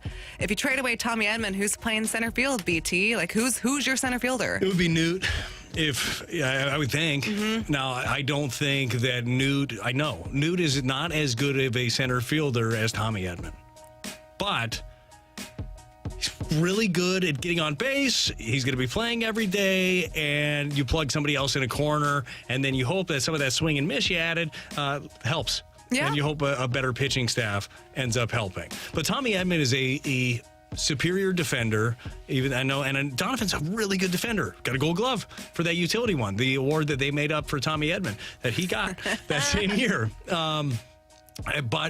And Donovan's better with the bat and a better on base guy. Like it is a tough one. You got to pick though. I guess those are the rules. So who is more expendable in a trade? All right, on the count of 3, Katie. Okay. For this Cardinal team. Okay. Okay. Here we go. All right, ready? Yeah. Is it so? Well, I'll say 1, 2, 3, and then the name, or 1, 2, then the name. What would you like? After 3. Okay. Okay. Ready? Uh-huh. More expendable in a trade. Ready? 1, 2, 3. Edman. Look at us. Golly. So in sync. Some of this is contractually, too. You got you got more control of Donovan. That felt dirty, too. I didn't like that one bit. I didn't like it My at son's all. right driving home from a baseball practice right now. Might have his Tommy Edman jersey on. Wow. He's a big Tommy Edman fan. No, Tommy Edman, Loves great him. for the people. Gosh, let's do it again. Let's do it again. This happened last time, though. You were on the show when your kids were coming home. Yeah. You said something about your daughter playing with or with the dogs. She wanted to start a dog training business out of our house and couldn't understand why we wouldn't let her do that. She's 7. She's trying her best. She was upset for quite some time. There's got to be some legality here. What's next? Question number 4. All right, we got a question from Bud, who is one of our listeners/viewers on our Air Alliance team YouTube page. Bud wants to know, do you see the Cards having any interest in Jordan Montgomery? Interest, yes. I think that everybody has interest in Jordan Montgomery. Montgomery is one of those guys, I think that, as we were talking about earlier, he's probably at home right now and talking to the wife, like, where do we want to go? Like, where do we want to spend our next 6-7 years? Because the money's he's going to make north of 150, which how a year will change things for him. Insane. And then he lands. I don't see any scenario, I could be wrong, and I would love to be wrong, where the Cardinals pay that kind of money again for a rotation piece this year. Especially knowing that they've already spent $50 million in free agency. Like, yes, there'd be interest in Jordan Montgomery. They liked him here. I believe Jordan liked St. Louis, but to me, he's going to cost too much, and they already had to go. So they got their guy. They got Sonny Gray. That was their guy in terms of the free agent starting pitching market, and it just didn't leave them with enough resources for Jordan Montgomery. Question number 5. From the 314, will this rotation outpitch the Cardinals' struggles from behind the plate? All right, so talking about Contreras and some of his issues defensively behind the plate. And again, I think that a lot was lumped on Wilson. That was a bad pitching staff last year overall. Yadier Molina in his prime wasn't going to make that a good staff. Now, that being said, I think that there is a lot of ground to cover for Wilson if he wants to be not even a top echelon catcher, but like middle of the pack, just when it comes to framing, pitch calling, everything that kind of goes into it. But the pitchers do have a lot to do with it, of putting the ball where you want to, of having an idea of what you want to do, of being able to communicate those ideas to your catcher so he knows how you want to go about it instead of everything being on his shoulders. So, yeah, when you add 3 veterans, Katie, to a rotation, I think that automatically makes that guy back there better, and guys that are not afraid to lead and talk to him and be like, hey, this is what I need. This is how I'd like you to set up. This is what I'm thinking with 2 strikes. Hey, can you help me with this? Like, that relationship between Wilson Contreras and the pitching staff, and obviously Ivan Herrera and this pitching staff, is going to be incredibly important, but I think it makes it a lot easier when you add 3 veterans who are very confident in what they do. Oh, you're spot on, Brad. Write that down. Just so great. I wish I could just requote you for the end of time. Just go ahead. I think when you're bringing in those veteran starters, there's a part of the reason was that this is not a starting rotation that's going to go out there and blame their issues on other things. And I think Wilson, while he certainly wasn't perfect, the Cardinals knew they were not signing a defensive catcher, but Wilson certainly had some things he was lacking. He took a lot of the brunt of the blame for a pitching staff that was not good, and for a pitching staff that was at times kind of excuse heavy. I don't think you'll get that from Lance Lynn. I don't think you'll get that from Kyle Gibson. You sure are not getting it from Sonny Gray. So I think that will be helpful for Wilson. I don't think he's necessarily looking to say, I did nothing wrong. He's never once said that, but I do feel like he took a lot of the blame early on that maybe wasn't all the way totally warranted. One thing too, not one thing, there's plenty of things to like about Wilson Contreras. I love the intensity. Honestly, me too. I love that he cares. Like, he truly does care, and he fights, and he's got like a different edge and different energy. So hopefully it ends up being a very good working relationship between the starting staff and Wilson. We got one left. We'll get through Last one. Question number 6. From the 636, is it me or are the Zebras, a.k.a. the referees, throwing too many flags this year in the NFL? And I will also expand this. Are we seeing more blown calls in sports as of late? Which shouldn't happen due to the fact that we have more technology now than we ever have been before. It's nice, obviously, in baseball with most of the rules where you can just look at it and then actually get it right. Even though I still don't understand, Katie, in baseball, the ground ball, but that it has to be past the bag before you can utilize replay. Why? Why is that a thing? Why do we have to just wait until it's in the outfield? That makes no sense to me. No, here's my thing. I think replay has been great for baseball. But why can you only use it at certain times? Because it feels like the times when you really need it the most, it's just like not allowed. And then you have, I'm sitting there in the press box with my binoculars, like, what's going on? And you and Chip are talking like, hey, what's going on? And we are on an agreement that it'd be a lot easier if we could just use the replay that we designed for these situations. It would be nice. We'll figure that out. But the flags being thrown all the time, every big play, are you not always waiting for in the NFL before you celebrate, whether it's your team, Marshy, not much to celebrate last night with the Vikings, or you bet on it, one or the other. You're always waiting for that flag, like something bad is going to follow. And they have jobs to do too, but sometimes, keep it in your pocket. Well, it's going so fast too. Sports has, with the technology and how players are going about these days. We were talking about it with Jamie in hockey, watching a game and how fast the game is. You could say that for every single sport at the professional level. It's hard for these referees to make a judgment call in a split second. Now, I can't say anything for the referees in football making these calls. You could probably throw a flag on every single play.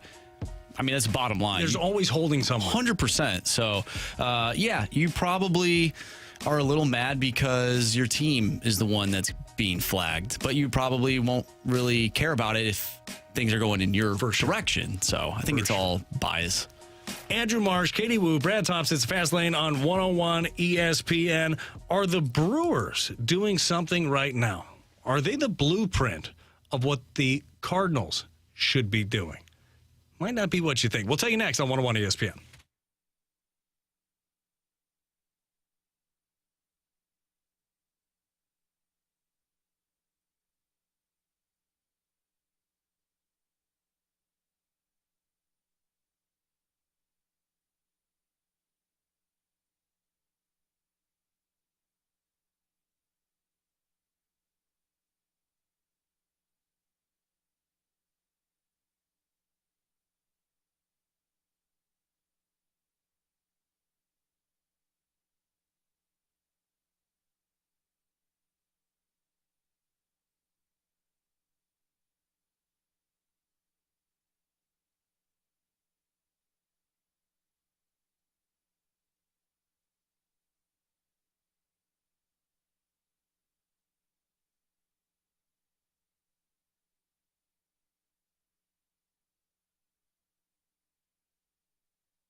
Katie, you've been following along all off season. I don't think it's been if you're a Brewers fan, how you feeling right now about your off season? I'm feeling kind of 2 thumbs down. Are you? Yeah. I mean, David Stearns, who said, I just wanted something new, so I'm going to go upstairs for a little bit. He's with the Mets. Your manager, who was on an expiring contract, and boy, everybody saw him going somewhere. Actually, to the Mets. He didn't. He just went a few minutes down the road to Chicago on a 5-year, $40 million deal, which is pretty impressive. Oh, yeah, Brandon Woodruff, he's not coming back. He's a free agent currently. Such a bummer. He's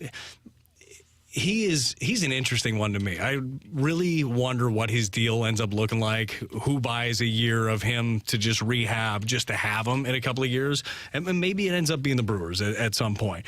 So the Brewers' offseason so far has not been a blueprint of how you want things to go. It's not what you want. No, but I am interested. Your colleague over at The Athletic, Ken Rosenthal, recently had a piece up that the Brewers are discussing a deal with their top prospect is Jackson Chourio. He's an outfielder. The kid is a stud. It's like your 2 best players in minor league baseball. It's Jackson Chourio and Jackson Holliday. These are your 2 guys. And they're talking about a deal for him, and this is a guy with 0 service time. So Cardinals don't necessarily have that comp that they're looking to extend yet, but Luis Robert is the guy that has signed the biggest deal. He signed a $50 million deal before playing in the big league. That's the biggest one. This deal for Jackson Chourio is supposed to be north of that contract, and it just kind of gets the wheels turning a little bit for Cardinal fans.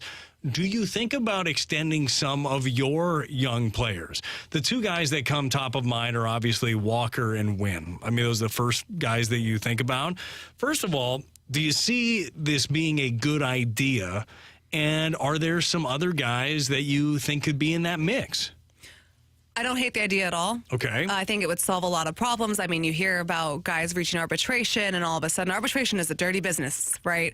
All of a sudden, you get some hurt feelings. That trust in the club is not what you thought it was. So if you get another year, I would like to see Jordan Walker for 1 more year, see what he does in his sophomore season. And if it's what's been advertised, then I think that's something you pursue. Mason, I want to give a little bit more time to. He hasn't played as much as Jordan in the major leagues, obviously. And I don't think we've seen the true Mason win yet. I mean, totally. I think defensively we're starting to see it, but I think that bat's going to come along and be a lot better than it was in August and September. Don't hate the idea at all. I think it's definitely something worth pursuing if Jordan Walker or Mason Wynn can put together a year that's either as advertised or a little bit above it. Yeah, you and I were talking about this in the break. Like the last time, and the Cardinals did this for quite a bit. Paul DeJong is probably the last one, and you've got people probably screaming at your radio right now, well, don't do it then. Like, even in his final year, he was making, $9 million with it. It was a $2 million buyout, so 11 total on the deal for Paul DeJong before he ended up getting dealt. Yeah, it's not great, but that is not franchise-changing money where it's going to hurt you. They did the same thing with Colton Wong. Wasn't the best at the end of it. Didn't pick up his option. He ended up moving on. They did this with Carlos Martinez and Jaime Garcia. Like, we had a long run of pitchers doing it, a few position players as well. The big key to signing these guys is value. You're doing it value for the ball club, and you're doing it certainty for the player. So it's to me, it's about finding the right guy. You never know, what a number means to somebody. The idea of saying, I'll just throw out an arbitrary number, $50 million for Mason Wynn. Might look at that and be like, you got a young shortstop. He's not going to sign a deal for $50 million or whatever. What if $50 million is a game changer for him, for his family, for his future, never has to work again? And doesn't have to worry about getting injured, doesn't have to worry about anything. That's where you're trying to find the right fit. But it is a case-by-case scenario. Not everybody, Katie, is going to be able to get the Ozzy Albies deal. Right. Where it's $35 million for his deal, and he should be making 20-plus a year. That's not always going to happen, but I don't think it ever hurts if you identify a player as a part of your core and a part of your future to go out there and put out a number that is reasonable on your end and to make them make that decision at the very least. No, I completely agree with you. And I think especially with the uncertainties that these careers can have when you're a young player. I mean, it's life-changing money. It's definitely something you consider. But I also, if I'm ever a young guy looking at a long-term contract and I want to bet on myself, I'm never going to fault a player for doing that either. For sure. And that's the hard thing, man. You have players all the time, or it could even be the idea of like a contract extension for a guy that's already a star. Juan Soto is a very interesting example. This is a guy that the deal for him was over $400 million, correct? Right. With the Nationals. Now, he's still a really good player. He's not going to sniff $400 million, you wouldn't think, on the next deal. Now, that's a far extreme. I don't think he's going to be crying poor or anybody's going to feel bad for him when he signs for $250 million next time via free agency. But you just never know when that time to strike is the right thing. Now, when you're looking at for the Brewers, for Jackson Chourio, do you like the idea of doing this with a young player before any service time at all? Stops the clock thing at least. Like, you don't worry. It's like, do we call him up in 2 weeks? Yeah. But there's that. There's also, the arbitration, all of that stuff, which is a little bit down the road. But I just think the difference between AAA and the major leagues is so dramatic. You don't know what kind of major league player you have in your prospect system until that prospect plays in the major leagues and does so consistently. I mean, well, to go back to Mason Wynn, I think Mason Wynn is a much better overall player than what we saw in August and September. I think Jordan Walker is a much more, an even better hitter than what we saw in his rookie year. You just don't know what you have in your AAA system until they can consistently play in the big leagues. So I'm always kind of a little nervy about kind of those situations just because you don't know. No doubt. And another guy to throw into that mix, we get a text, the Air Comfort Service text line, is Nolan Gorman. I mean, that's another guy, big-time power. You'd love to be able to keep around. Right? For sure. So it'll be interesting to see how that plays out. Real quick, just give me a yes or a no, okay? I'm going to get, and this is not a young player. Okay. Will we see a contract extension for Paul Goldschmidt? Yes. Yes, it is. Yes, it is. Yes, indeed. Katie and I have been talking about baseball for a long time. But you guys don't know this. Our actual area of strength, it's hockey. Who would have thought? So that's what we're going to do next. But we're going to bring in somebody because he wants to talk to us about hockey. We're going to bring in our guy, Joe Vitale. You'll hear him on the broadcast tonight. Pre-game starting at 6. Joey is live with us from Minnesota next on 101.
101 ESPN Sports Center.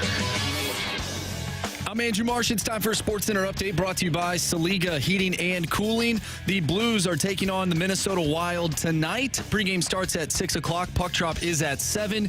You will hear Joe Vitale on the call tonight. We are going to talk some Blues hockey with him coming up next. If you missed anything from today's show, make sure you go to 101ESPN.com or check out the free 101 mobile app. It's all brought to you by Dobbs Tire and Auto Centers. I'm Andrew Marsh, and this Sports Center update is brought to you by Saliga Heating and Cooling, an independent American Standard heating and air conditioning dealer.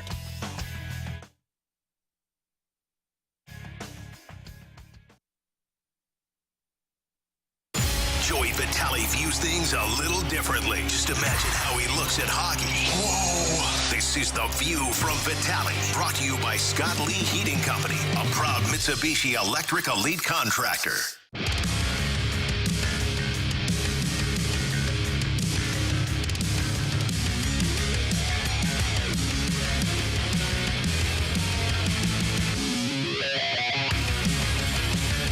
Alongside Katie Wu from The Athletic, Andrew Marsh, Brad Thompson here with you, and we head to the 101 ESPN Celebrity Line. We bring in our guy, Joe Vitale. He is alive in Minnesota as the Blues take on the Wild. Joey, how we doing, my man? Hey, fellas, doing great. Yeah, great game. Looking forward to this one here in Minnesota. Coaching change for the Minnesota Wild.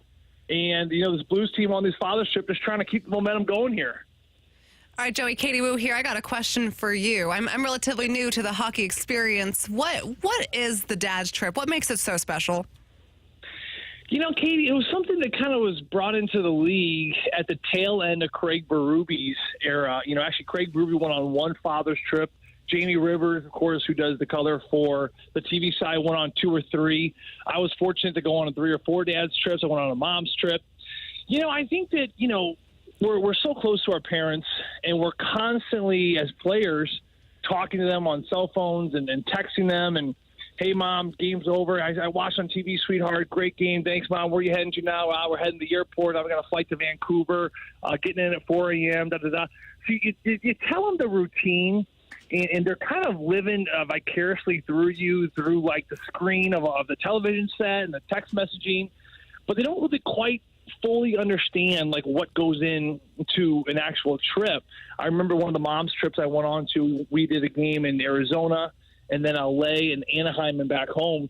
And, there was something simple as after an LA Kings game, we hopped on a bus and we were heading to the airport to then go to Arizona. It was like 12:30 at night, I think. And half the moms were sleeping on the bus on the way to the airport. We hadn't even taken off yet. So cute. It was just, for them to kind of get in the rhythm of things and of course, just a moment of pride for them, because they've watched their kids their whole lives, and they're always proud of their kids, whether you're playing mite hockey or peewee hockey. But then you see them in the NHL, you're around the team. You, of course, are a part of practices and pregame meals. You wear their jersey. You get to kind of smooth it up with the other moms and share stories of their childhood. And then, of course, everyone gains about, 8 to 10 pounds because, there's meals everywhere. There's snacks and there's lunch and there's dinner and there's post-meal snacks. There's airplane snacks. There's airplane meals. I mean, it's a never-hungry league. It's amazing how dads and moms typically will gain between 5 to 6 pounds because they really never stop eating. It's fantastic. Look, if it's free, it's me. And I'm not an NHL father or mother, but if you're going to put out free food and it's always good in the league, you take advantage of it. And 8-1-1 is the record since the inception of the dad's trip. I'd say it's working. Keep it going all the time. Joey, when you're looking at this team right now, and we all know they're going to win tonight, even though you got a team that just fired their coach, which you usually win like that, but it is dad's trip. 20 games in, from a positive standpoint, and you're one of the most positive people I know, what stands out the most to you 20 games in for this Blues team?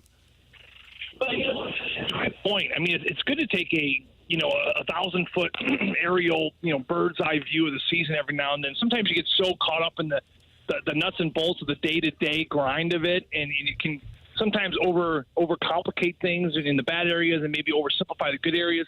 But then take a step back, like you mentioned. Let's look at where this team is 20 games in. I mean, you're in a wild card spot, and you're nipping at the heels of the Winnipeg Jets, and even the Dallas Stars. I mean, you're not that far off from taking over second, third in this division. I think if you were to ask any Blues player any coaching staff and any fan that, hey, this is exactly where you'd be 20 games in. Would you take it? I think 100% across the board, everyone would. I mean, there weren't that high of expectations for this team. You come in without your captain, Ryan O'Reilly. You lose one of your best scorers in Vladimir Tarasenko. You lose maybe one of your best overall players in Ivan Barbashev, right? We didn't know what Joe Hofer was going to be. Would Jordan Binnington have a bounce-back year? I mean, so many question marks coming in. Would Oscar Sundqvist be healthy now that you got him back and he's the St. Louis Blue? Kevin Hayes, was that kind of a question mark when you bring him into St. Louis as well? So many question marks, guys. And then you look at where this team is, and they're in a playoff spot right now. And they're right on the heels of teams just above them there in the standings. I think the thing that stands out about this team, which should have been no surprise at the beginning, is that this is a weathered group. You know, this is a group that has seen some stuff. I mean, look at this defensive group. This may be one of the most veteran presence blue lines across the National Hockey League. I mean, was it foolish to think that this group of guys wasn't going to figure it out? I mean, Nick Leddy, Colton Parayko, I mean, Torrey Krug. I mean, the list kind of goes on and on. Robert Bortuzzo, Scandella. I mean, Justin Falk. I mean, these guys have closed in on 800-900 games in the National Hockey League. So this is a group that certainly has started to figure out the defensive side of things. They've adapted very well to this new structure, keeping things to the outside. Yes, it's been a little inconsistent, but it's a National Hockey League, and it's hard to win games.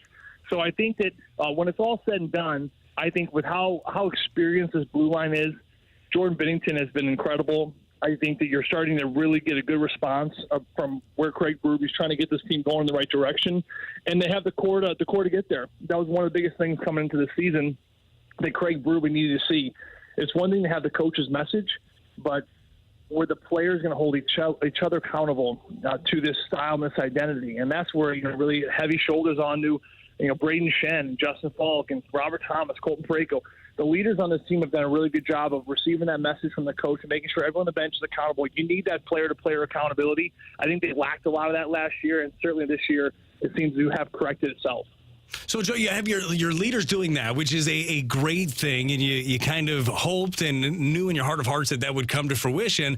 And I think that when you have leaders doing that, it allows young players to kind of just go in and do their thing. And it seems like that's exactly what Jake Neighbours has done to this point. He's on the top line. He's playing next to Booch, playing next to Thomas, and he's putting up points, and he has made an impact. Like, what is it about his game or him specifically that makes him such a good fit right now? Brad, I think the biggest thing is he's just playing with a lot of enthusiasm. We all know that he's got the skill. He's got a toolbox full of tools, right? He can score, he can hit, he can skate, he can be responsible defensively. He makes great decisions in really tough times of the game in tough areas. He really is a player that is beyond his years, I think, maturity-wise. You see a lot of young kids come into the league. A lot of them are a bit quieter.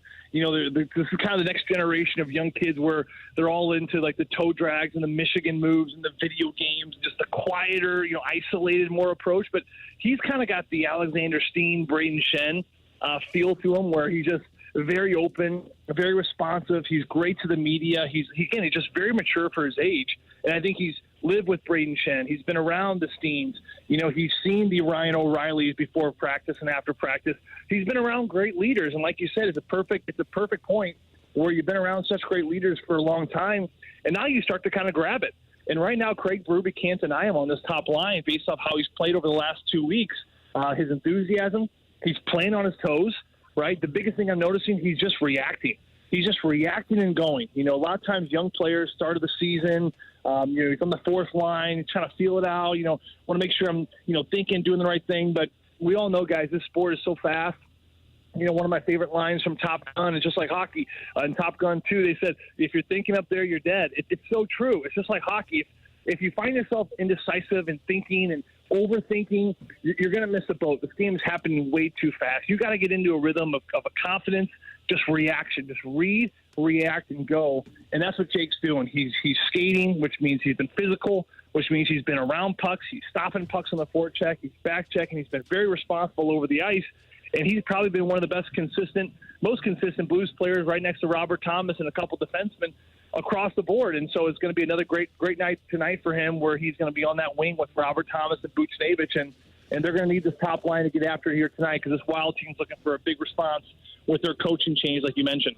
He's Joe Vitale. You can hear him breaking it all down on these airwaves tonight. Puck drop is at 7. Pregame starts at 6. Joe, thanks for all the fantastic information. Have fun on the dad's trip as well, and get some of that free food. Hey, can't wait. I'm going to come back a little heavier. Thank you guys as well. All right, that's Joey Vitale. Again, you can catch him on the pregame, catch him during the game. Does a fantastic job breaking down all of the Blues action. All right, we do have coming up, we got your what you missed, criticisms, complaints, compliments. Those are in there, too. I did 2 negatives. I'm a pretty negative You're person. You're a negative guy. Katie. All around. But I think that we might have a mic drop, Marshy. Yeah. From one of our favorites? Yes. Can't wait to hear that. That's next on 101 ESPN.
Welcome back to the Fast Lane on 101 ESPN. Katie Wu has been fantastic for the last 2 hours. She has filled in as Jamie Rivers took off to do his hockey duties this evening. The Blues and the Wild. You can hear all that action right here on 101 ESPN. And Blues fans are always looking for content, Katie. I mean, you're always looking for something. Well, how about this? How about Jamie Rivers, Donnie Fandango, special live taping of the Last Minute Blues podcast is going to be tomorrow, 6 to 8 at Twin Peaks in Maplewood. Can't go wrong with Twin Peaks. They got the really cold beer, great food, other stuff. Great place. Hang out with Donnie and Jamie from 6 to 7, and then you can enjoy their selection of beers, handcrafted whiskey cocktails. I think they got that smoked old-fashioned. You an old-fashioned fan at all? You're not a bourbon girl, so. huh? I'm not a bourbon girl. Okay. One more year of covering this team. Especially a losing season. I might be a bourbon girl. Well, then no bourbon for you this year. They're going to win all the time. Then from 7 to 8, you can stick around and watch the guys. They're going to do the special live Last Minute Blues podcast taping. It's going to be great. And it's all happening tomorrow, 6 to 8 with Donnie and Jamie. Again, that's at Twin Peaks in Maplewood. You can learn more at 101ESPN.com. Marshy, I know that we got a mic drop from somebody, don't we? Yes, and for those that know this said person, they're probably excited because it is John Foe-Zaylock. Say no more. Here's John Foe-Zaylock. So, in an effort to build the trust of the fan base, I'd like to be more transparent with kind of the direction the club is going. And, obviously the off season, it can be very fluid. And, as we explore options to better this team through the trade market, I'd like to let, the fans and the B-Fibs know, we're not done.